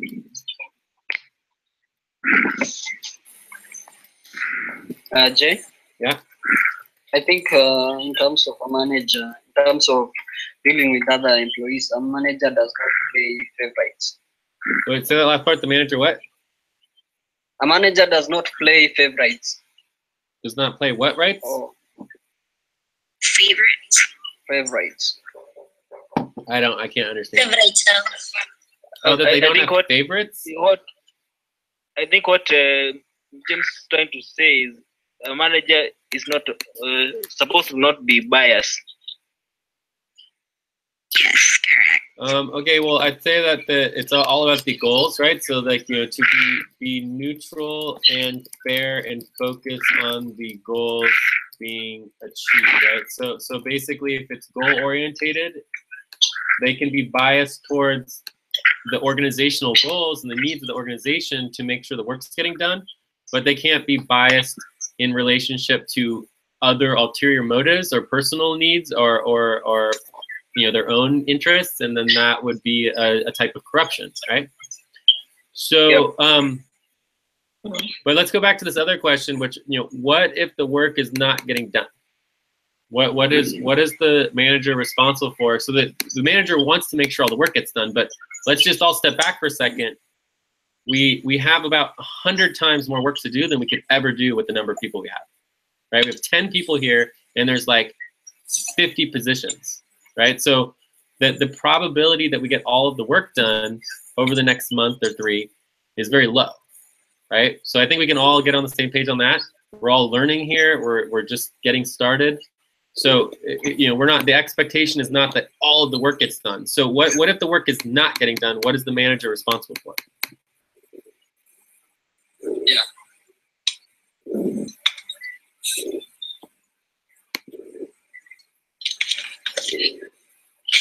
The manager can go down and speak to the workers to see why the work is not done. You can also fire them and hire them. What was that, Alvina? The manager also. I didn't quite catch that.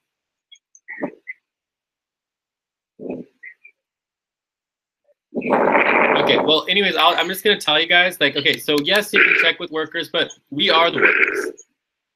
You know, we don't have, like, I mean, eventually we'll have potentially thousands of volunteers across the world and other people that we're working with, and we're giving them tasks, but we're not even ready to give out tasks. We don't even have our tasks organized yet. But the point is that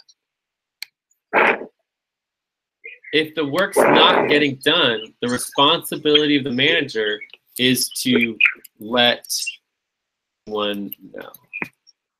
You know, to prioritize it on the list, to bring it up at meetings, you know, to tell the executives, and to let the you know, the leadership know. Right?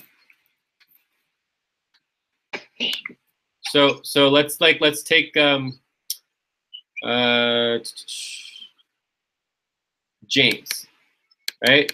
James is not a professional lawyer. He doesn't have decades of experience with structure, but if he's going to take on like these legal and structural roles, right?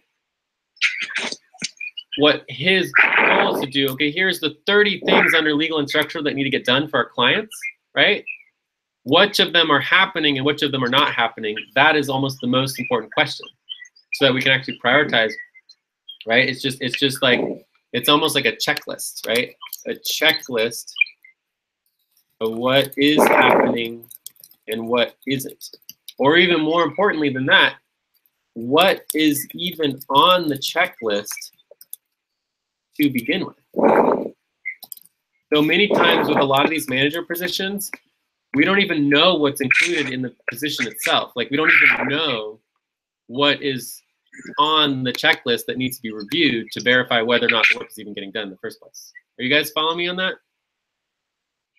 Yeah. Yes. So simply creating a list of everything within, you know, investor relations, like what is included in investor relations that needs to be reviewed and checked in every, you know, month or two to see what's getting done and what's not getting done. I think it's really that simple. Like a manager position doesn't need to be like an everyday, all day thing. It can just be like, you know, every couple weeks, you know, maybe the first couple weeks is just figuring out what is in the list of the different types of responsibilities, you know, or positions that need to get done. And then a couple of weeks later, it's like, okay, let's check off and see what's gotten done and what hasn't gotten done. So it can be a lot simpler, especially to get started, than you might think. Oh, I'm tired. Any other questions on just the general context of what a manager does and what they don't do? No question. Can manager put the rules if the workers are not working? Maybe they assign the work, still nothing is done. Can he or she put the rules, enforce some rules on how the work should be done? So the manager would typically have a budget. Typically would oversee budget. So the easiest way to help with that is that you can, you know, have incentives to get work done, and you can also have you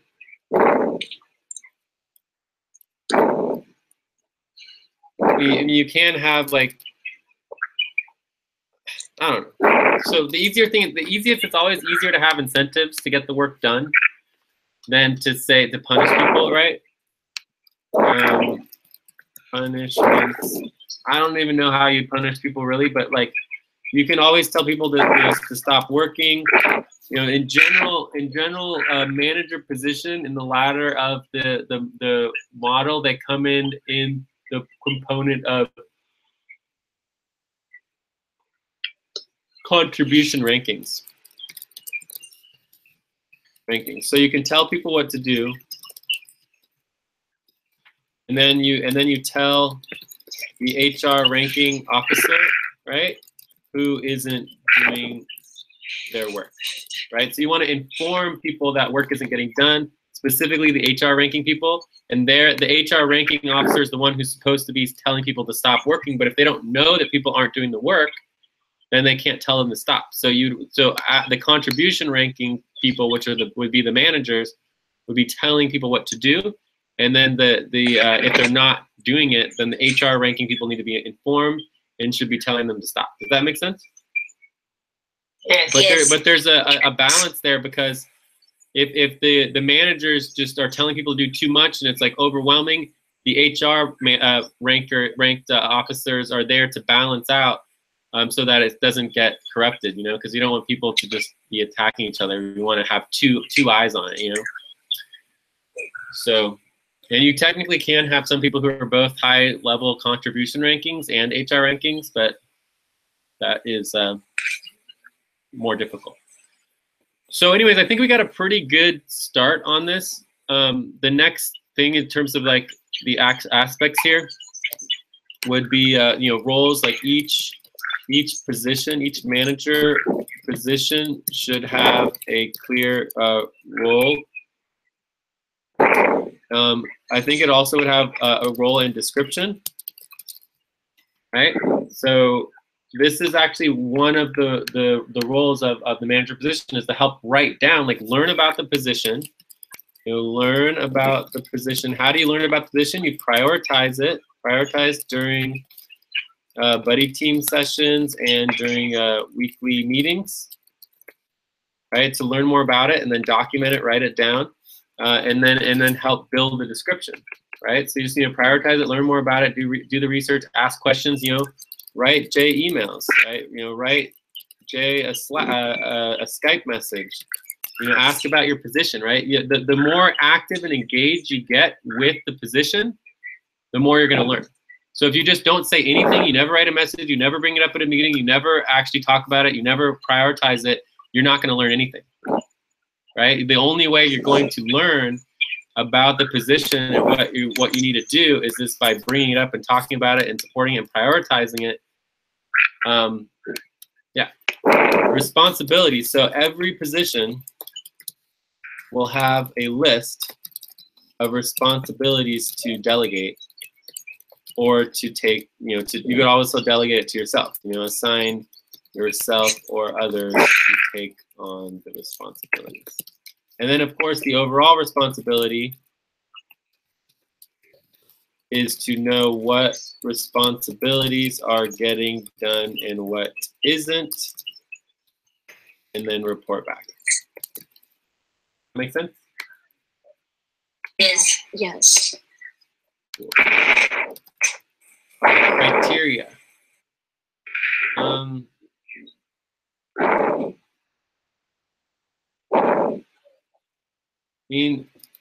The criteria and requirements are just really like, willingness to learn, interest in the program or organization that they're running,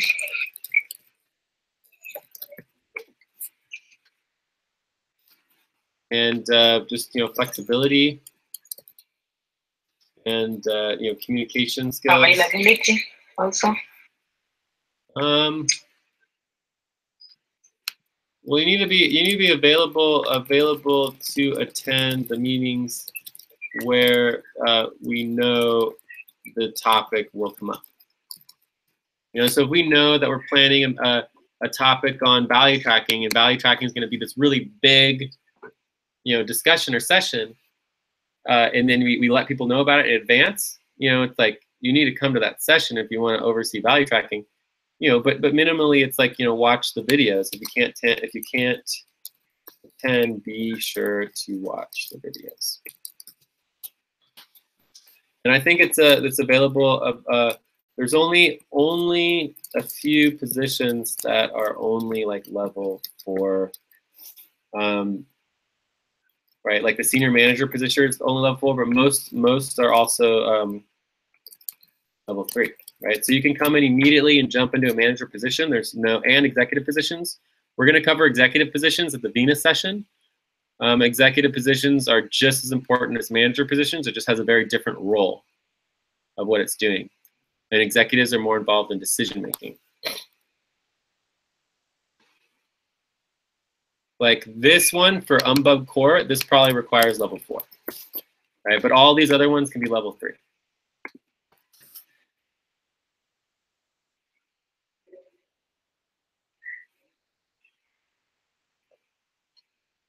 So, I mean, I think that's pretty basic. So any other questions on the roles and responsibilities and criteria of the manager positions? Jay, how about this? Can you see me, Jay? Say again? Yeah. Do you see my screen? How about these positions? It's not yet filled up. Yeah, these all need people too. They're not as important as some of the other ones, but these are all could use people. These are program positions. So the programs themselves are exciting because if you think about this, it's like accounting, finance, budget, treasurer, value tracking. I mean, this is all boring stuff. It's really important though for organization to function, but these are just internal systems that are going to become businesses to build clientele and bring in money. So it's really, really important. But when we raise money, we have money, the exciting things are the programs, right? So the programs are our Unity Day, our politics programmation, building movements, our parallel governance systems, you know, and can we sign up also here? Yeah, you can sign up for these as well. So again, it's these concepts are you know, businesses and projects. Sponsorship is really important. This is a pretty big one. We need someone to help oversee our sponsorship program as well. And then the other thing that we covered already is the communications, right? So communications is one of the only other thing that's not covered within UMBUS. So UMBUS is all of the core things to run a business, but public communications, websites, media, all of that marketing is like, it's not required for a business. It's required for, you know, getting clientele, but once you already have clientele, and sometimes you can create businesses out of your clientele, you don't need all of that. So it's not a requirement, but it is definitely helpful. And most businesses obviously have websites and communication systems. So that's the other aspect of it. And I know we covered it. Where is it here? There it is, communication. So Zilu and James. So this would be these would be communications co-coordinators. Position, communications co-coordinators. Okay. So just to back up a second here, the tactical ops management position, and technically speaking, it would be helpful to not just have Lucy on this, but the most important thing that you would be thinking about Lucy in terms of this position is this list right here. So all these positions, right? You want to list all the positions that exist, who's doing what positions, and that's like the key of the tactical ops, is knowing who signed up to do what and following up with them to make sure that they did it. Does that make sense, Lucy? Lucy, you here? Did we lose Lucy? I think Lucy's mute. Yes. Okay, sorry. Cool. So I did not realize I'm mute. So really the tactical ops coordination, right, or co-coordination, is the position of all positions. That make sense? Yes. Yeah, so it's a very, very important position. And it's just like you'd almost want to like create a spreadsheet. Like, know how we have a spreadsheet of all of our responsibilities? We'd want to have a spreadsheet of all of our positions. And then we want to follow who's doing the positions. Positions, in some ways can be easier than responsibilities, but in some ways they're much harder because positions are by definition a whole set of responsibilities. There's always many responsibilities involved with a position. So responsibilities are simple because they're not tasks. Tasks are the simplest because like boom, do this one task, you're done. Responsibilities are like, oh my God, there's like I have to like figure this out, right? There's like it's actually a responsibility. You have to actually accomplish something. And then projects are obviously a lot more, and projects have positions, and we'll cover that right now. Let's just really quickly go over projects. So where are we here? So we have these lists of positions. So all of these need to be listed as positions. So technically these would all be purple, right? You don't need to list them above right away unless someone like signs up for them, so we know they signed up. And then we have the other positions that are listed in purple. We also obviously have the senior manager quintant positions. These are all positions as well that need to be listed, right? Position. And remember, there's 5 senior manager quintant positions, right? It's not just one. They actually exist all the way around the world. I'm also considering a 6 model of doing the 6 model. We'll see how that goes. And then we have the unbus positions. So these are all positions as well. These are actually all positions as well. These will all individually be positions. Jay, can I able to create a spreadsheet for all the positions? Yes, yes, that's exactly what. So a couple tasks here. One task is the spreadsheet of positions, and this is going to be Lucy because she's the tactical ops manager, so she's the one managing all of the other managers, right? From there, there's also a need to Anything more open? Yeah. Information for the general. Marianne? And maybe Marianne, Abdul, anything more open?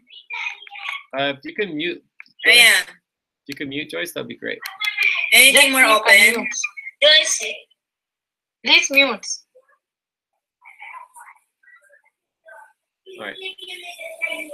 Maybe you guys should just send her a quick Skype message. So Okay, is Abdul here? Okay, then. Yeah, if you can index this information. So we need to create a general manager's position doc. And then we want this position and all this information about general management and co-coordination to be linked there, okay? Okay, okay.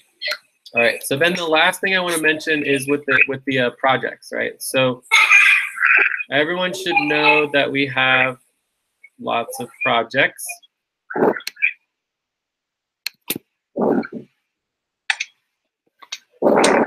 Here are all of our projects, right? So every single one of these projects is a co-coordinator position. And the difference between a co-coordinator and a co-manager is a manager manages a program or a organization, right? A coordinator manages a project. So projects are intersections between organizations and between programs. So every single program and every single organization needs accounting and budgeting and bank relations and databases and lists and communications. Like there's no program or organization that doesn't need that. So all of the projects are interlaced between all of the programs. So when we have the project of umbrella accounting and finance, that's totally separate from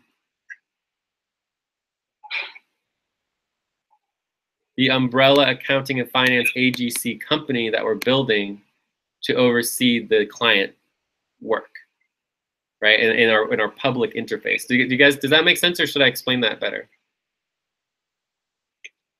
So I'll use this one. So each one of these has no name yet. So this is going to have a name. No name yet. Okay, so each one of these has a name. It's all part of UMBUS, right? So the umbrella business UMBUS, right? And there's UMBUS core. So you have all these 5 umbrella businesses that are part of the bigger umbrella business, right? And each of these umbrella businesses has a function that supports a clientele, and it'll have its own website, its own systems, and it have its own budget and its own everything. You guys follow me on this? Nice. Yeah. So let's use the virtual office. We're calling it Boss 44. So Boss 44 will be the name of the company. It'll have its own logo and everything, and it'll oversee documentations and virtual office work for all the other businesses, all of the programs and companies, right? And our clients. So documentations as a project does not have a budget. It's a project, and it's interlaced between many budgets, and it's involved in many, many different systems and processes, right? So documentations is much, much broader as a project than Boss 44. So Boss 44 is about clients. It's about making money and bringing in and doing documentation, virtual office work for the clients, including the aspects of the other programs and other budgets that exist. Okay, so that makes sense? Yes. Yeah. And the same thing will be true for all of these businesses. So these are actual businesses and actual organizations, whereas projects are, you know, for all of the whole network. So there's only one project of documentations for the entire global network, right? Even though every single program and every single business also needs documentations. All right, so every single one of these projects, and let me just link it here for Lucy. Yes. And I'm just gonna link it here at the bottom. So as you're creating the spreadsheet of positions, the project's virtual drawer, this every single project also has a co-coordinator position. Okay. So anyone can sign up to be the co-coordinator role of the projects. There's no additional budget for these things. Maybe in the future we'll have position, but that would be within the existing budgets, right? So this exists within the budgets, within the existing like output budgets. Okay, so there's not like a separate budget for the projects. Awesome. All right, I think we're good on that. So we covered that.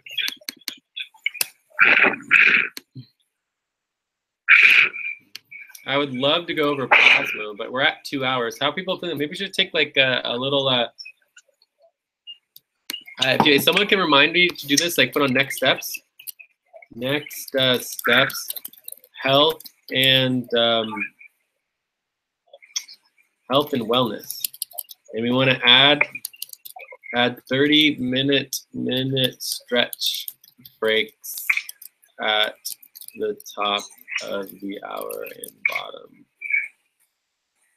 of the hour. So I think we really do need to do that. Like it's just like sitting down for hours and hours and hours. There's more and more scientific data that it's just not good for you. So even like standing up for 30 seconds is like really good. So I just need to stand up for just a second and like. But let's do let's just Already create a spreadsheet there. Great. Good. Cool. And then Abdul index this information. Perfect. This is perfect. Awesome. All right, good work. So yeah, you guys are getting really good. I don't know how to explain and make you guys understand. Like sometimes I think people feel like they don't know as much as they actually do, but that you guys are doing amazing. We're doing really, really good. So we just have to keep it up and keep pushing and learning, and eventually it'll all just come together.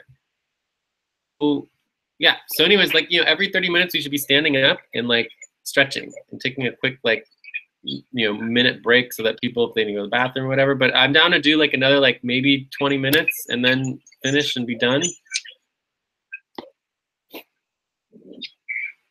Do you guys want to continue? For me, I'm okay. If we can continue, maybe if you know. Maybe stretch a bit. So that would be one of the roles of the timekeepers, is to try to add in this health and wellness. Like, we've been sitting down for, 2 hours now. Like, we should probably take a break and stretch. But I think we should be doing it every 30 minutes if we really want to try to take care of each other. So, let's see, 3-month goals and management priorities, running a buddy team session, payroll, plasma. I really want to do some plasma. And we have the payroll. Let's start with payroll.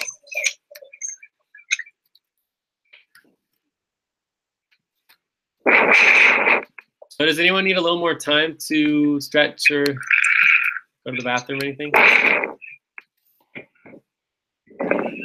So is Abdul still here? Abdul. Yes, Abdul is there. So what were the questions on payroll? I think you had the spreadsheet. You want to take a look at it?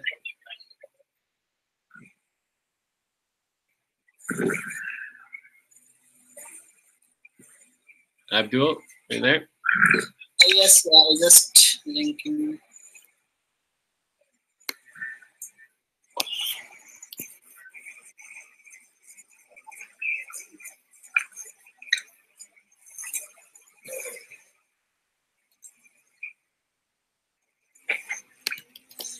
All right, okay, I got the spreadsheet. What are we looking at?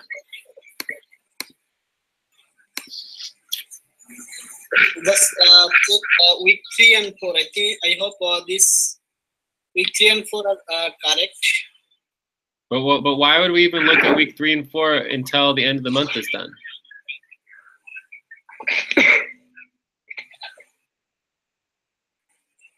And why are we even on week 3 and 4? I guess I'm really confused. So are you talking about end of month? Is that what you're talking about? Yes, end of the month. Okay.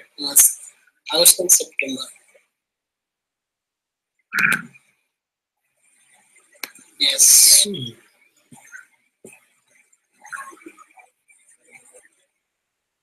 So me and Lucy just updated this one according to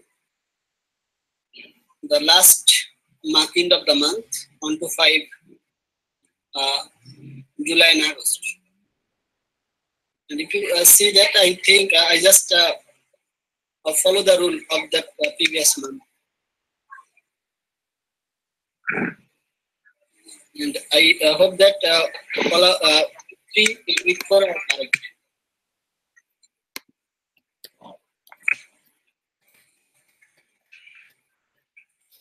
So let's see here. Why is this red? You are the one putting that red there. Yeah. I remember. And why don't you guys fix it? It's incorrect still. How much did Steve get paid in week 3? How much did Steve get paid in week 3? Week 3 need paid based on working. And why are you using the template? Didn't I ask you to use this template?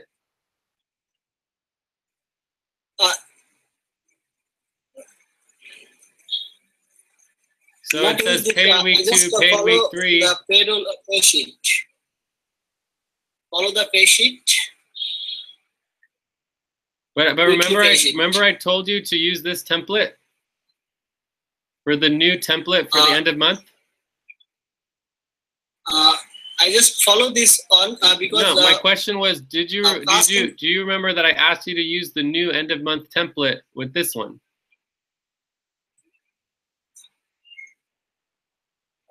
Like, did you duplicate this one for the end of month template, or did you use something else and start from scratch? Yes, I think Lucy duplicate this on, and I just modified this one. But it's not duplicated because it's not the same. You guys use something else. Because this says week 3 pay, week 4 pay, week 1 pay, and this one says paid week 3, paid week 4. Paid week 2. So somehow you got something wrong. I mean, it looks to me like you used the old template which says week 1 pay, week 2 pay, week 3 pay. So this is you guys used the wrong template. Okay.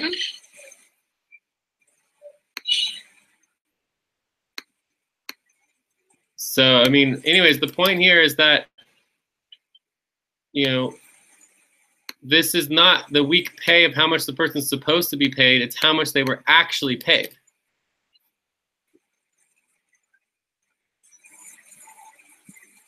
So the question is, how much money were you paid in week 4? So I hope week 1 and 2 are already paid, and we need to pay week 3 and 4. But that's not the question. How much money was paid in week 3 to Abdul?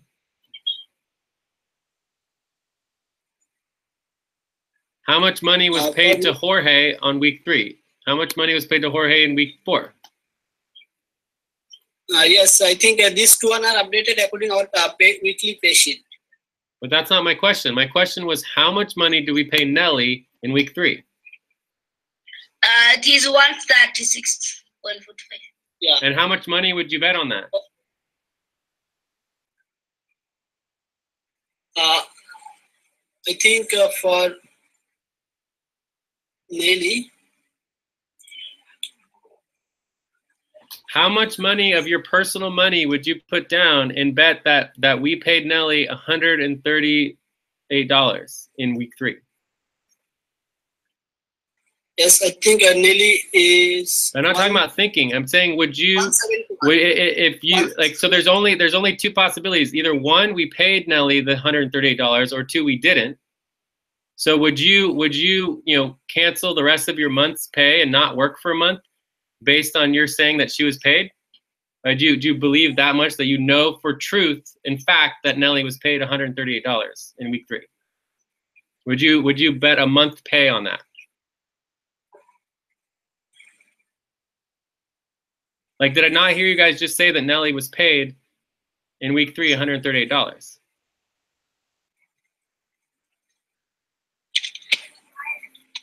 Is that what you guys said, or am I missing something? I think misses something. So are you guys saying that Nelly was? I think we are following the tracking hours. Then we see the budget that person have for that week. That is what we updated there. Okay, but that's my whole point, is that's not what it is. This is how much people got paid each week. And the question is, how much money did Nelly get paid in week 3? So I think for nearly 171 per week, maybe. Yes, 171. But that's not the question. The question is, like, there's a total difference between how much you're supposed to pay somebody and how much they actually got paid. The question is, how much did Nelly actually get paid in week 3? She need to get 138. That wasn't the question. The question is not how much she needs to get paid. The question is, how much did she get paid?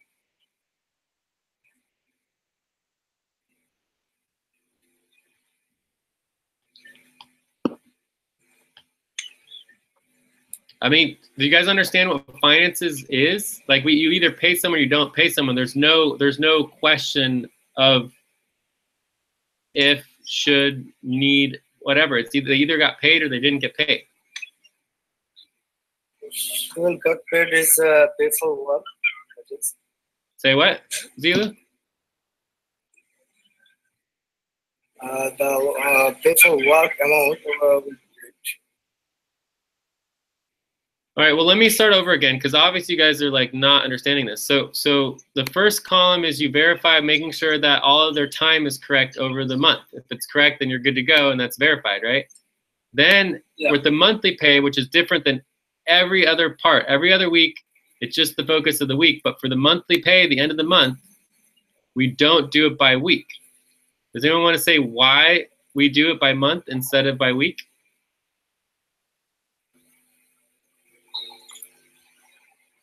We want to get the total that someone need to get for the whole of the month. For all of the month. So what happens is if you work let's say you have 15 hours a week, right? In 1 week you work 5 hours, and then the next week you work 20 hours, and the week after that you work, you took break for vacation, and the week after that you work 30 hours, right? Basically the entire month you worked overtime and you actually had back pay, right? But if you only do the weekly pay, you're going to get half of your pay because 2 of the weeks you worked, very few hours, but we budget monthly. So the idea of doing a monthly pay at the end of the month is to equalize out, average out all the time for the whole month to make sure that people's pay during the month, if they had less work hours some weeks and more work hours other weeks, there's no reason not to pay them their full budgeted amount. So, Jay, I think if you check on column J, okay, and I think if you check on column J, and it's so here, let me ask you, Lucy. Lucy, would you be happy for next month if we paid you negative 50 cents? Is that how much you want to get paid for the month? So for Lucy, according to this, I'm going to pay you negative 50 cents. Would that make you happy? No. No. So is there a problem? So how much? Hey, Lucy, Lucy, not to get the whole of the thing. Lucy, yes. How much money were you paid in week 1 of the August-September pay period? August, September, I'm not here to get paid, but I supposed to get 62.50. Sure, but the question is simple.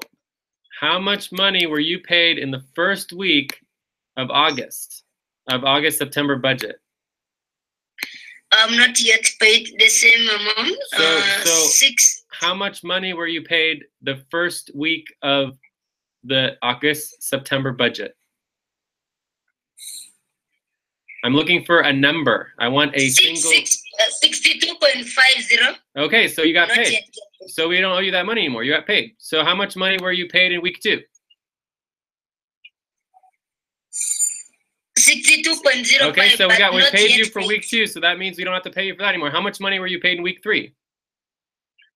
Same amount. Okay, so then we already paid you. We owe you nothing. Okay, so Lucy gets nothing. No more money for Lucy.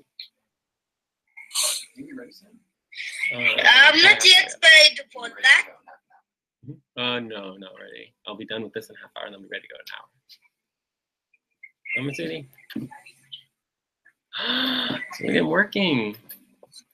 Okay, so Lucy, what you just told me is that you were paid week 1, you were paid in week 2, you were paid in week 3, and you were paid in week 4. So we owe you nothing. So you're not going to get paid any more money, and then we're moving on. To get for week 1 is 60. I didn't ask you that at all. I had nothing. There's no supposed to. There's no need. There's no anything. If then, it's a simple question. And it's either yes or no, and it's a specific number. How much money were you paid in week 1 of the first August-September budget? The first week of August-September budget.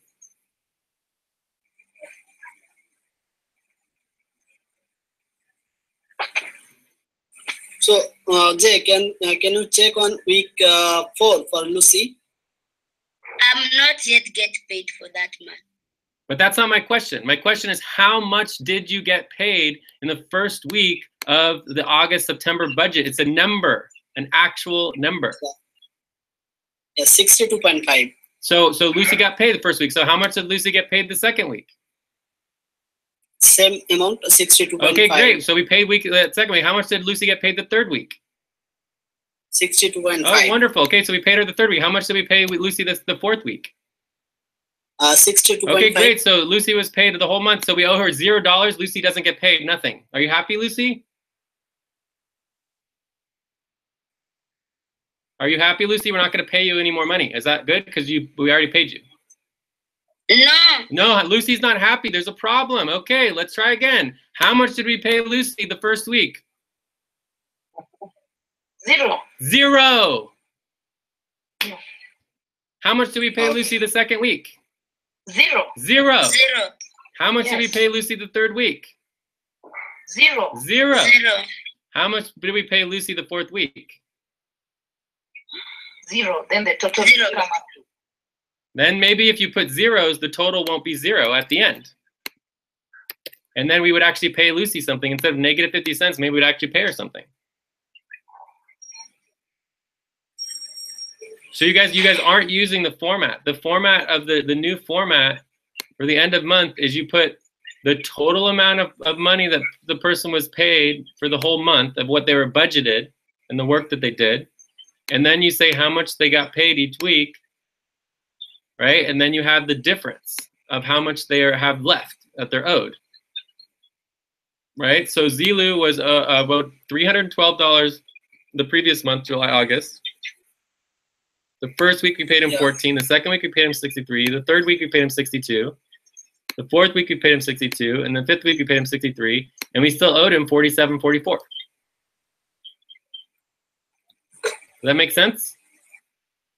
Yeah. So this has nothing to do with how much money we're supposed to give you. This is how much money we actually paid. You see the difference that you guys are not equating?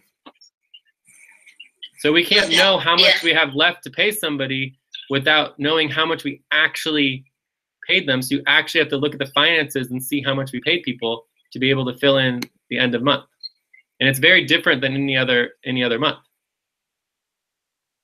So do you see how there's a problem here? So I think I understand this one. Yeah. So Jay, if someone is already paid, what should someone indicate there? For example, week 1, if someone already get paid for that. You put the amount of money that they got paid. Yeah, the actual amount. Yeah, the actual amount of money that got paid for the first week. Mm-hmm. Yeah. Okay. So Jorge, probably got paid $73.33 the first week and got paid $91.67 the second week. And you can easily check that out by simply going to week 1 and 2. And I can go to Jorge and I can see right here that Jorge was paid $73.33 and $91.67. So that looks like it works out. Can you check for Steve and Lily? Is that correct? All right, so Steve getting paid $137.50.38. So let's double check it, make sure. So we come over to the previous month, see how much Steve got paid, $137.50 and 38. And we can see over here that it was confirmed that he was paid. Yes, yes. He got some additional bonuses and stuff like that, but we don't care about that. And then we go to the end of month, $137.38.00. So we owe Steve $274.50. So wow, that's good now. I think I understand now. This is how much he's supposed to get paid. This is how much we paid him. We didn't pay him here. And now it's a matter of adding any other reimbursements, advances, if we need to subtract that. If we already paid him something, the output bonus, the deliverable bonus, right? If you got bonuses, that we'd add that, and then there'd be the total final end result. Okay? Yeah, so, it's well understood now. I'm very much clear now. Cool. So, I mean, this is just like basic, simple, like we just need to know how much to pay people based on how much they were, how much they received, based on our monthly budget. And then once we have the actual payments, then we can make the payments and we can verify it and approve it and then get the payments made. The actual payments are very simple. The hard part is this. This is the hard part, is figuring out how much money everyone needs to get paid so that we pay people the correct amount and that it's fair. And the actual payments can be really fast. Like, in a half hour, we can get everyone paid easily. Okay, so I think we're done with payroll. Any other questions on payroll? No question. I think I understand this one. Okay. So Jay, it is matter of filling the spreadsheet and the other things will be done, right? Yeah. Not really feeling just like that. You need to understand who get paid and who is not yet paid. Yes. Yeah, I think there was misunderstanding. Yeah. Not to presume someone gets this for these weeks. So you just have to get the actual figures. You get the balance, then yeah, so this column D is the total month pay. So this is the total that someone's supposed to get paid. And then paid for week 1 to week 2, week 3, week 4 is how much they actually got paid.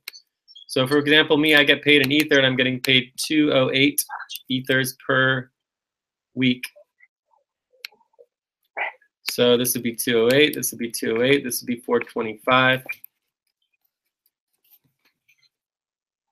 and then what's left over would be 0.09. I don't know if that works. 4.25 on work 0.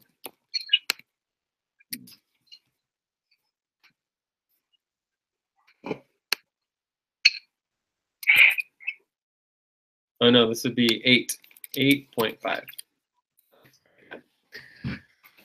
All right, so we should double check to make sure this number is correct.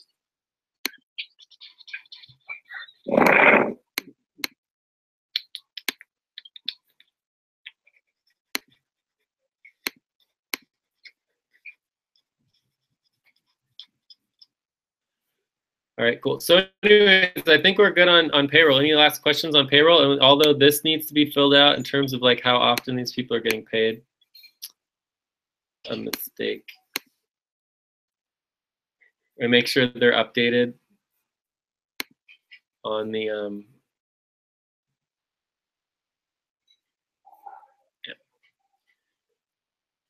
All right, so let's move on. I think this is looking good. So hopefully we can get that done and get people paid and more importantly get that organized regularly.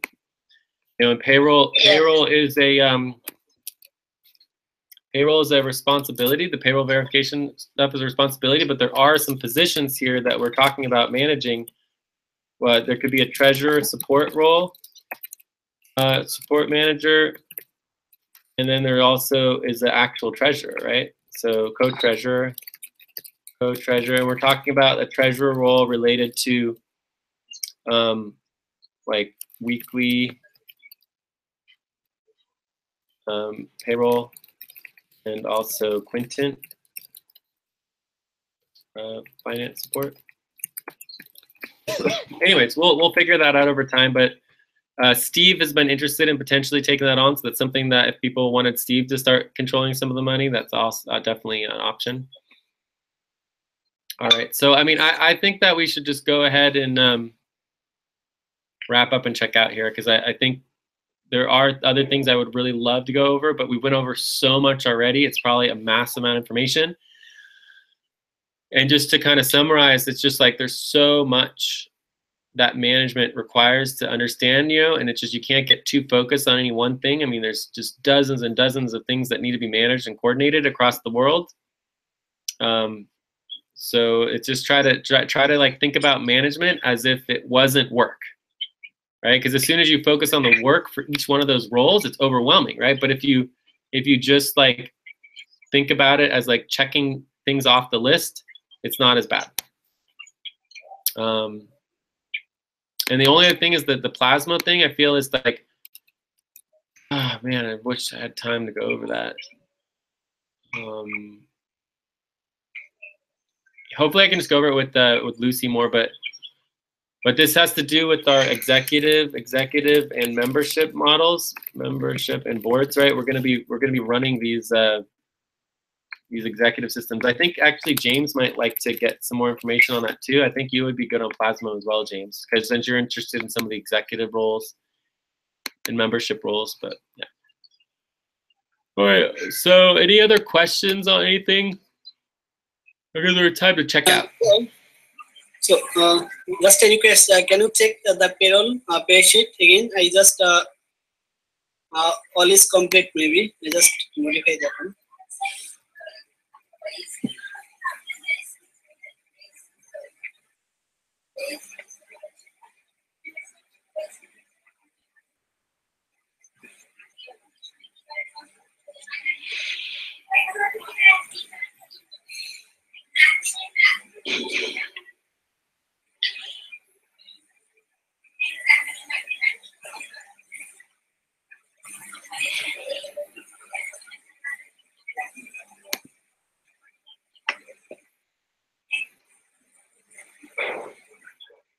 Okay, well, this is certainly better.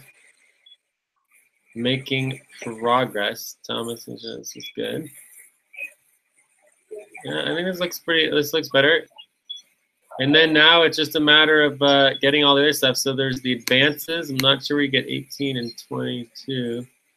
We need to add the maternity leave and paternity leave, so they're getting full payment or no, they're getting 50% pay and 25% pay for Benji.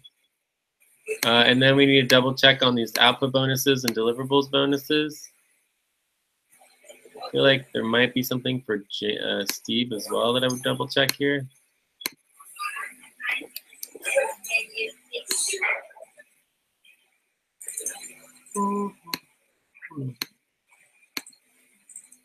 So anyways, it's getting really close. So Jeff, for advances, maybe negative, right? For Benji and Julie? Yes. So that's negative, and then the positive would be for the maternity leave, the paternity leave. That need to be added in. And we need to double check to see about Thomas's, this $31. Part of me feels like we should just delete it and not worry about it since we're raising his pay rate this month. So yeah, I think we're good.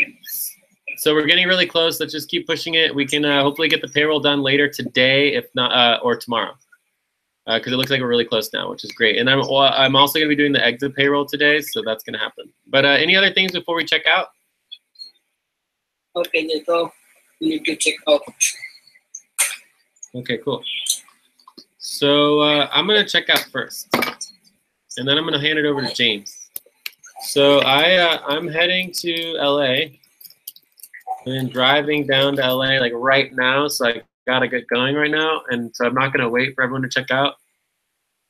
This is a really good session. It was, you know, pretty long as usual, but we are getting through so much, and there's just unbelievable amounts of work to do for the client. And I mean, there's only one thing that's more important than our management systems, and that's our executive system. So. Like we have our responsibilities down pretty well. Responsibilities are coming together, but you know there's a lot we can learn there, and there's a lot of responsibilities we're still not doing. But if we can get our management systems together, all the responsibilities, and as we train more people and recruit more people, we'll be able to get it done way easier. And then also the only other thing that's more important is the executive level. So the executive levels are extremely important. We don't really have budgets for them, but executive roles, and that's going to be the Venus session, which is first week of October. So yeah, the first week of October will be the Venus session. That'll be fun, and hopefully we can start doing some more public outreach. But I'm just going to take off. I gotta bounce. I'm going to leave this going so that we can record it and broadcast. But I'm going to go get ready to drive down to LA. But thank you guys all so much. You did an excellent job. Like I don't even know how to. I mean, we're moving up many levels of. We're just doing much better. It's very exciting to see things come together. We just got to keep pushing it, you know. I mean, we're still not even halfway there yet, but we're making a lot of progress. So check. I'll talk to you guys soon. Thank you. Bye. Hello, guys. Yeah. Okay, we can continue with the checkout. Thomas, would you like to check out next? Yeah. Okay, I'm so excited about this session. At least we have some groups, and for me, I'm looking forward for that. Also, a responsibility for the payroll, so that the payroll can be done. So for me, it's a check. Okay, thank you so much. Yeah, can I check out first, James? You can go. Just go ahead and yeah, thank you very much for the session. Thanks everyone, and God bless everyone. Bye. Okay, bye. Okay, Bye. Zero, would you like to check out? Yes. It was a very good session, and the Mercury session is fast for me, and maybe for a few members also. So it was good.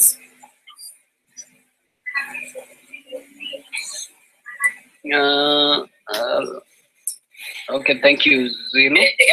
First, Is that Benji? check out first. Okay, just go ahead. Yep. Okay. Hi guys, thank you so much for the session. It's my first time to attend Mercury session, and it is full of new topics and knowledge. And now I need to do some house chores, remaining house chores. So thank you. That's all. Okay, thank you, Benji. The next person would be Abdul. Abdul, can you check out, please? Yeah, sure. I think this session is really good, and it's a big session and also very important session, I hope. But I'm happy to because I don't continue this session because my connection is lost, and that's why I miss being about half hour. And on that hours, the most important things are discussed about that time, and I cannot take any role, but I'm interested to take that role also. So if it's possible, then I can take that role also. So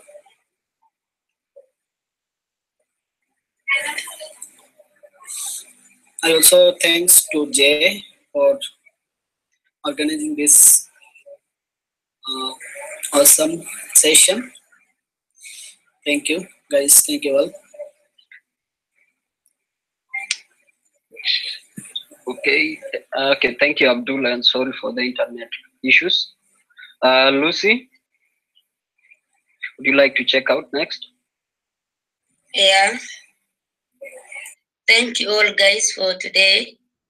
I think this is the best session I had ever. Thank you to Jay. He really taught us so many things today. And a quick reminder, I usually had my session Saturday, Wednesday, due to the policy that enforced. I'm going to have my session only Monday. Anyone who is willing to attend, you are very much available. It will be only Monday, the same time. I did not change the time. We are very much welcome. Okay, so time is 8 p.m., right? Yes. Yeah. And for me, for my individual validation session on Wednesday, 8 p.m. in my time also. Okay, good. So all are welcome in my session also. Thank you, guys. Okay, thank you, Abdul and Lucy. Albina, would you like to check out? I'm so grateful for the session, guys. Let me just say this was a productive discussion because I've got to learn a lot of things. For the 2.5 hours we have spent together, I've learned a lot. Also for the sessions, my session will go on Thursday, 6 p.m. UTC Classic. Thank you, everyone. I remain for value tracking. Okay, thank you, Albina. Rhoda? She left, I think. No. Oh, she left. She left. Okay, so I'll be checking out next. Also, I think value tracking, Albina. No problem, madam. So I think today we had a very successful session. We were organized ahead of time, and we learned a lot. I think I've never heard of them until today, and it was good that we were able to find time to allow for Jay to elaborate more on those positions and roles and different aspects of the organization. And for me, this session actually was one of the best ones. And maybe in the future we can have more sessions like the one that we did today. Anyway, thank you guys for attending, and God bless you. That's my check. I'll still be remaining to update the video indexing and other stuffs. So anyway, thank you.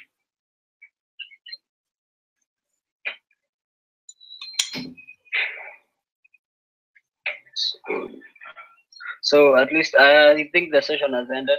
Those who will be doing value tracking, we can remain on the main hangout and other documentation.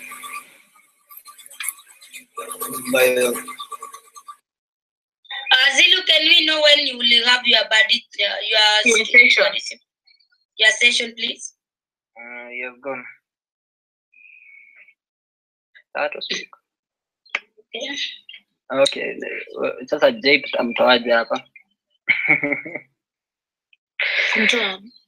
Okay, let's do this, people. Albina, Thomas, Lucy. For the broadcasting to end, we need to cancel the broadcasting for Jay forcefully. So we need to log out of the hangout and then come back again, all of us. Okay. You will end it up. We cannot end the session unless we just log out of the hangout. What happened to the doc? Someone deleted or someone did what? No. Where? No, he's the one you need to end up from there, Albina, not us. Wait. Everybody should press Control Z. I'm saying whoever has deleted the doc to undo it. We are not the one. Somebody has. James, and you're the one, I think. If I'm not wrong. That's not me. Yeah. Someone delete the doc? Exactly. No. But it was you. Okay, good. So can we leave the hangout then we come back? Yeah, we need to leave the hangout, all of us, so that we can end the session from Jay's end, and then so we when come is back. In 3, 2, 1, everybody. 2 minutes.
Let's continue. Yeah, I'm doing it. Okay, I think in the video this part ya Jay inaendelea. No problem. No problem. Let's just continue. Let's just continue. Cool. So who did the video indexing? Was it James? Yeah, it was I. But you did not indicate. How do you do the video indexing like that? Oh my God! How many videos are these ones? God. Wait. Wait. You did not even indicate the minute there. How do you take video indexing yours? And it is all the same link. This is the same link. How? It's the same. The link never changes until I do. When I go to the master video indexing, that's when I can change the link, add all the time. The thing that That's a hard work. There's Why a don't you lot just of work, do my what friend. you should do? You need to separate each relax. and every topic with the videos.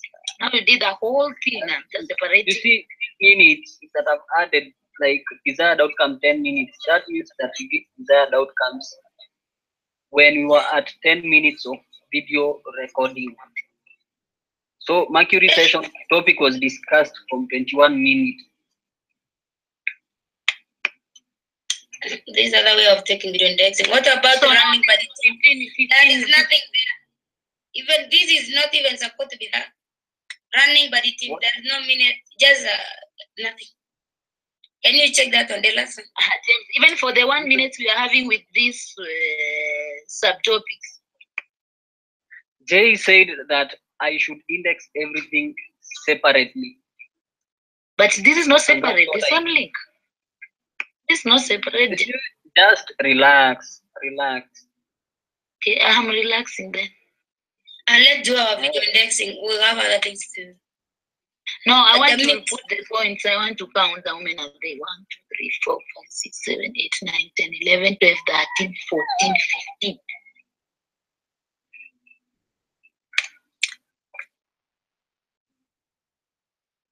So anyone who still has questions?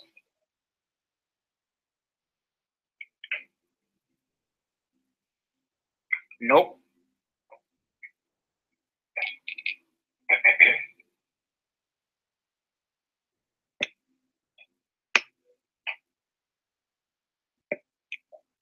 Value session, value tracking, Joycey, 30 minutes. Where is Joycey? Give someone 1 point. Who is putting it? Huh? Albina, do you copy everything you put it there? I was to copy and put it there. If you already make it, no problem. Which thing? These session positions. I'm just writing one by one because you copy up. You copy from up. I did not copy from up. You can copy from up and put down.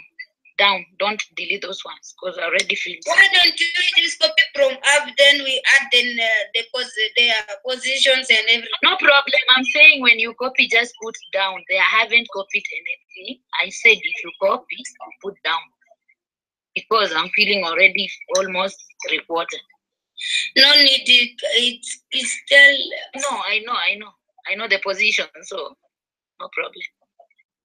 Okay, go ahead then. So you can see someone is putting it down there. I just have to remove. You said you know. Yeah, I was almost through with everything. Joyce is hi, Albina. It's not time to talk now. She said she will do it. You did not put all like master. I'm saying I'm not through with it, Lucy. That's why I'm just recopying again to put it down there.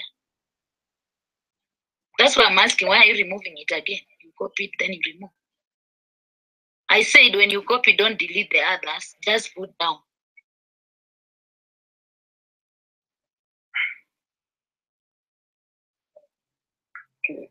Okay. Albina. Now 1 point for me value tracking. Joyce, you are really disturbing me. Albina, can you share screen so that I can help you on something there? We have many things. You can start down, start where? Yeah. What?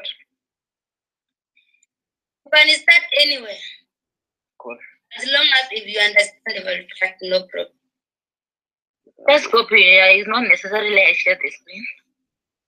Albina, how many hours you have? 2.5. Sikia Joyce Kenya ananiambia ati kwa nini tunamwekea 1 point na yeye alisema anafanya value tracking na yuko. Don't concentrate on people. I think this system is even recorded.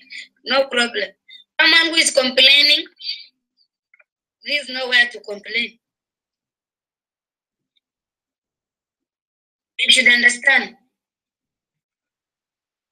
They should differentiate also. You said I'm going to do and you are not doing. Like for example, these are master something. Zilwa said he's going to do, but nothing was done, so I have to do it. You give them a point. Yeah. Explain to her.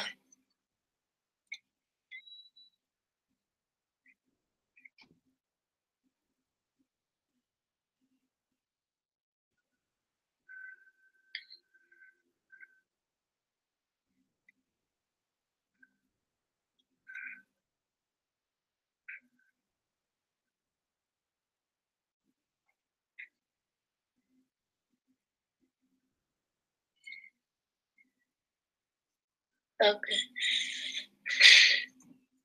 With Thomas, you can just do multiplication and you add them.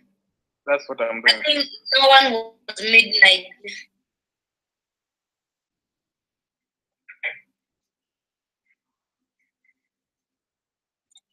Ma'am, doing anyone who is complaining? Let her come and explain. Because I will do whatever I understand. What value tracking support. so we are through with the positions, Lucy. I'm on up there. I want to make sure that, and then I want to make sure people are not on. As I am doing, Albina, you cannot do value tracking when you are not on the hangout. No. You let her understand.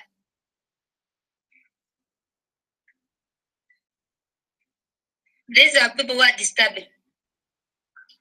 1.2.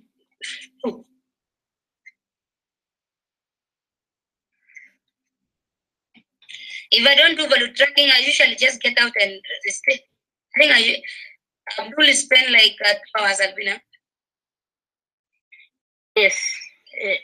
Abdul left for 75 hours. So 75, 0.75. So remove 0.75 from 2.5. He left for 70. Someone cannot is. Oh, it's okay. Who? Anataka afanye value tracking peke yake kivyake. No, Anataka kuja afanye na watu wengine. You know, value tracking, you must check all of us so that there will be no mistake. You know, let me tell you, there's so many things that's happening in FQN and people they don't understand. People are going to delete, like if you go to overall priorities, nothing is there. Someone already deleted. You can imagine. That's that. So that's why. Who else? Who are did not indicated here? My name is not there. We have Rhoda. I will put Rhoda. We have Thomas. Albina anasema anaenda kufanya. Mimi sijui. Anafanya wapi? Ananiambia I'm coming. Mimi asinifake akili mama. I'm coming, not even more than 4 people can do value tracking, please. I think even we are 3 doing and James doing his own one. And it was the one whom I put all those. Joyce, you like complaining. Kelvina. Namwambia creating issues. Kelvina, let's leave her alone. Sorry. Let's do our work, then we do. If she want to come and... Who remain again, please? Who is remaining? Albina, this is the only way you can handle her. After I did the check, I told her every person that is doing value tracking should remain on the hangout. She left. Been like that since before. Why should she leave the hangout? You cannot do value tracking when you are not on the hangout. Period. Even when Jay is doing value tracking alone, he's always on the hangout until he finishes, then he leaves after he's done. I was in a hurry to do the value tracking. Which hurry? She's... No, Albina, don't worry. I'll handle her. Lucy. Yes? Let me handle her. Okay. In a very tough way, because anataka kuletea kijinga. Kama uwezi handle uniachie mimi najua. No, acha mimi nimhandle. Huyo ni nani huyo? Si ni Joyce? Yeah. Okay, niacheni. Niendeleeni tu.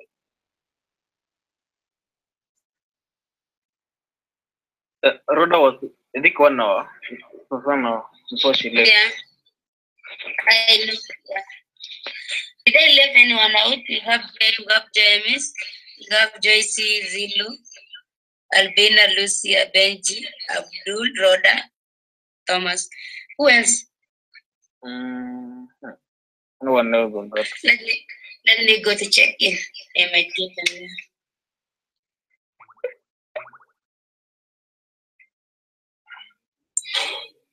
I love this session today. Today even we have training. Jay will get a point for training. And we have Benji, Abdul, Lucy, Thomas, Zilo, Albina. Yeah, we are okay. And We how many people? 1, 2, 3, 4, 5, 6, 7, 8, 9, 10. Good. And Albina. Zilu, nani anaekea Zilu? Wewe pia Thomas, jaribu kuuliza kwanza. Mtu alikuwa for how many hours? Hii unajaribu multiply. Zilu alipotea nini? Half an hour. Yeah, 2 hours. So 2 times. Unafaa kuangalia watu walikuwa anaingia kiasi. Pole, it is me, not Thomas. I put Zilu. Oh, Abdul, okay. Abdul, 2 hours. 170. 175. Okay. Thomas, can you put there 175? Make 175. Meka. For Abdul, can you multiply again for Abdul? Okay, so 175 times 3. Okay, I'll do that. So after that, we need to go and see. And okay, Nani, Albina. I think 5.25. My name is not there up. You didn't. Okay, on the attendance, my name was not there. No problem. We'll just add you. Are you on time or you are? I think I was on time. Yeah, I was on time. The thing or it is okay. Nani, they said if you say a thing, it's not working. Okay.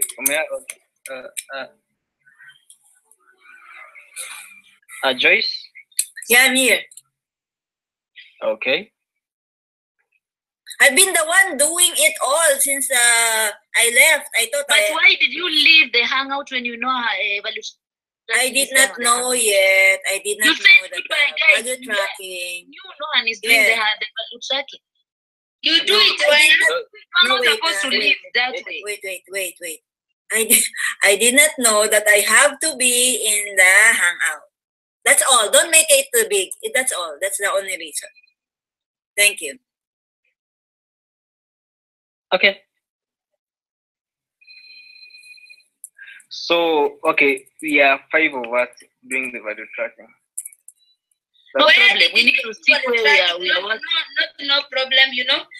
I think we have people who has an authority to ask other people if we are supposed to do 5 of us. Where did you do value tracking, Joyce? Can you kindly tell us where you do your value tracking? Because according to my own understanding, we did this together with Thomas. These are for multiplication. It is I and Thomas, and positioning Albina.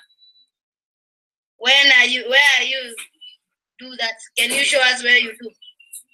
Where is it? Why is it not here? I did here a while ago. Where did you do yours? Where did you do yours?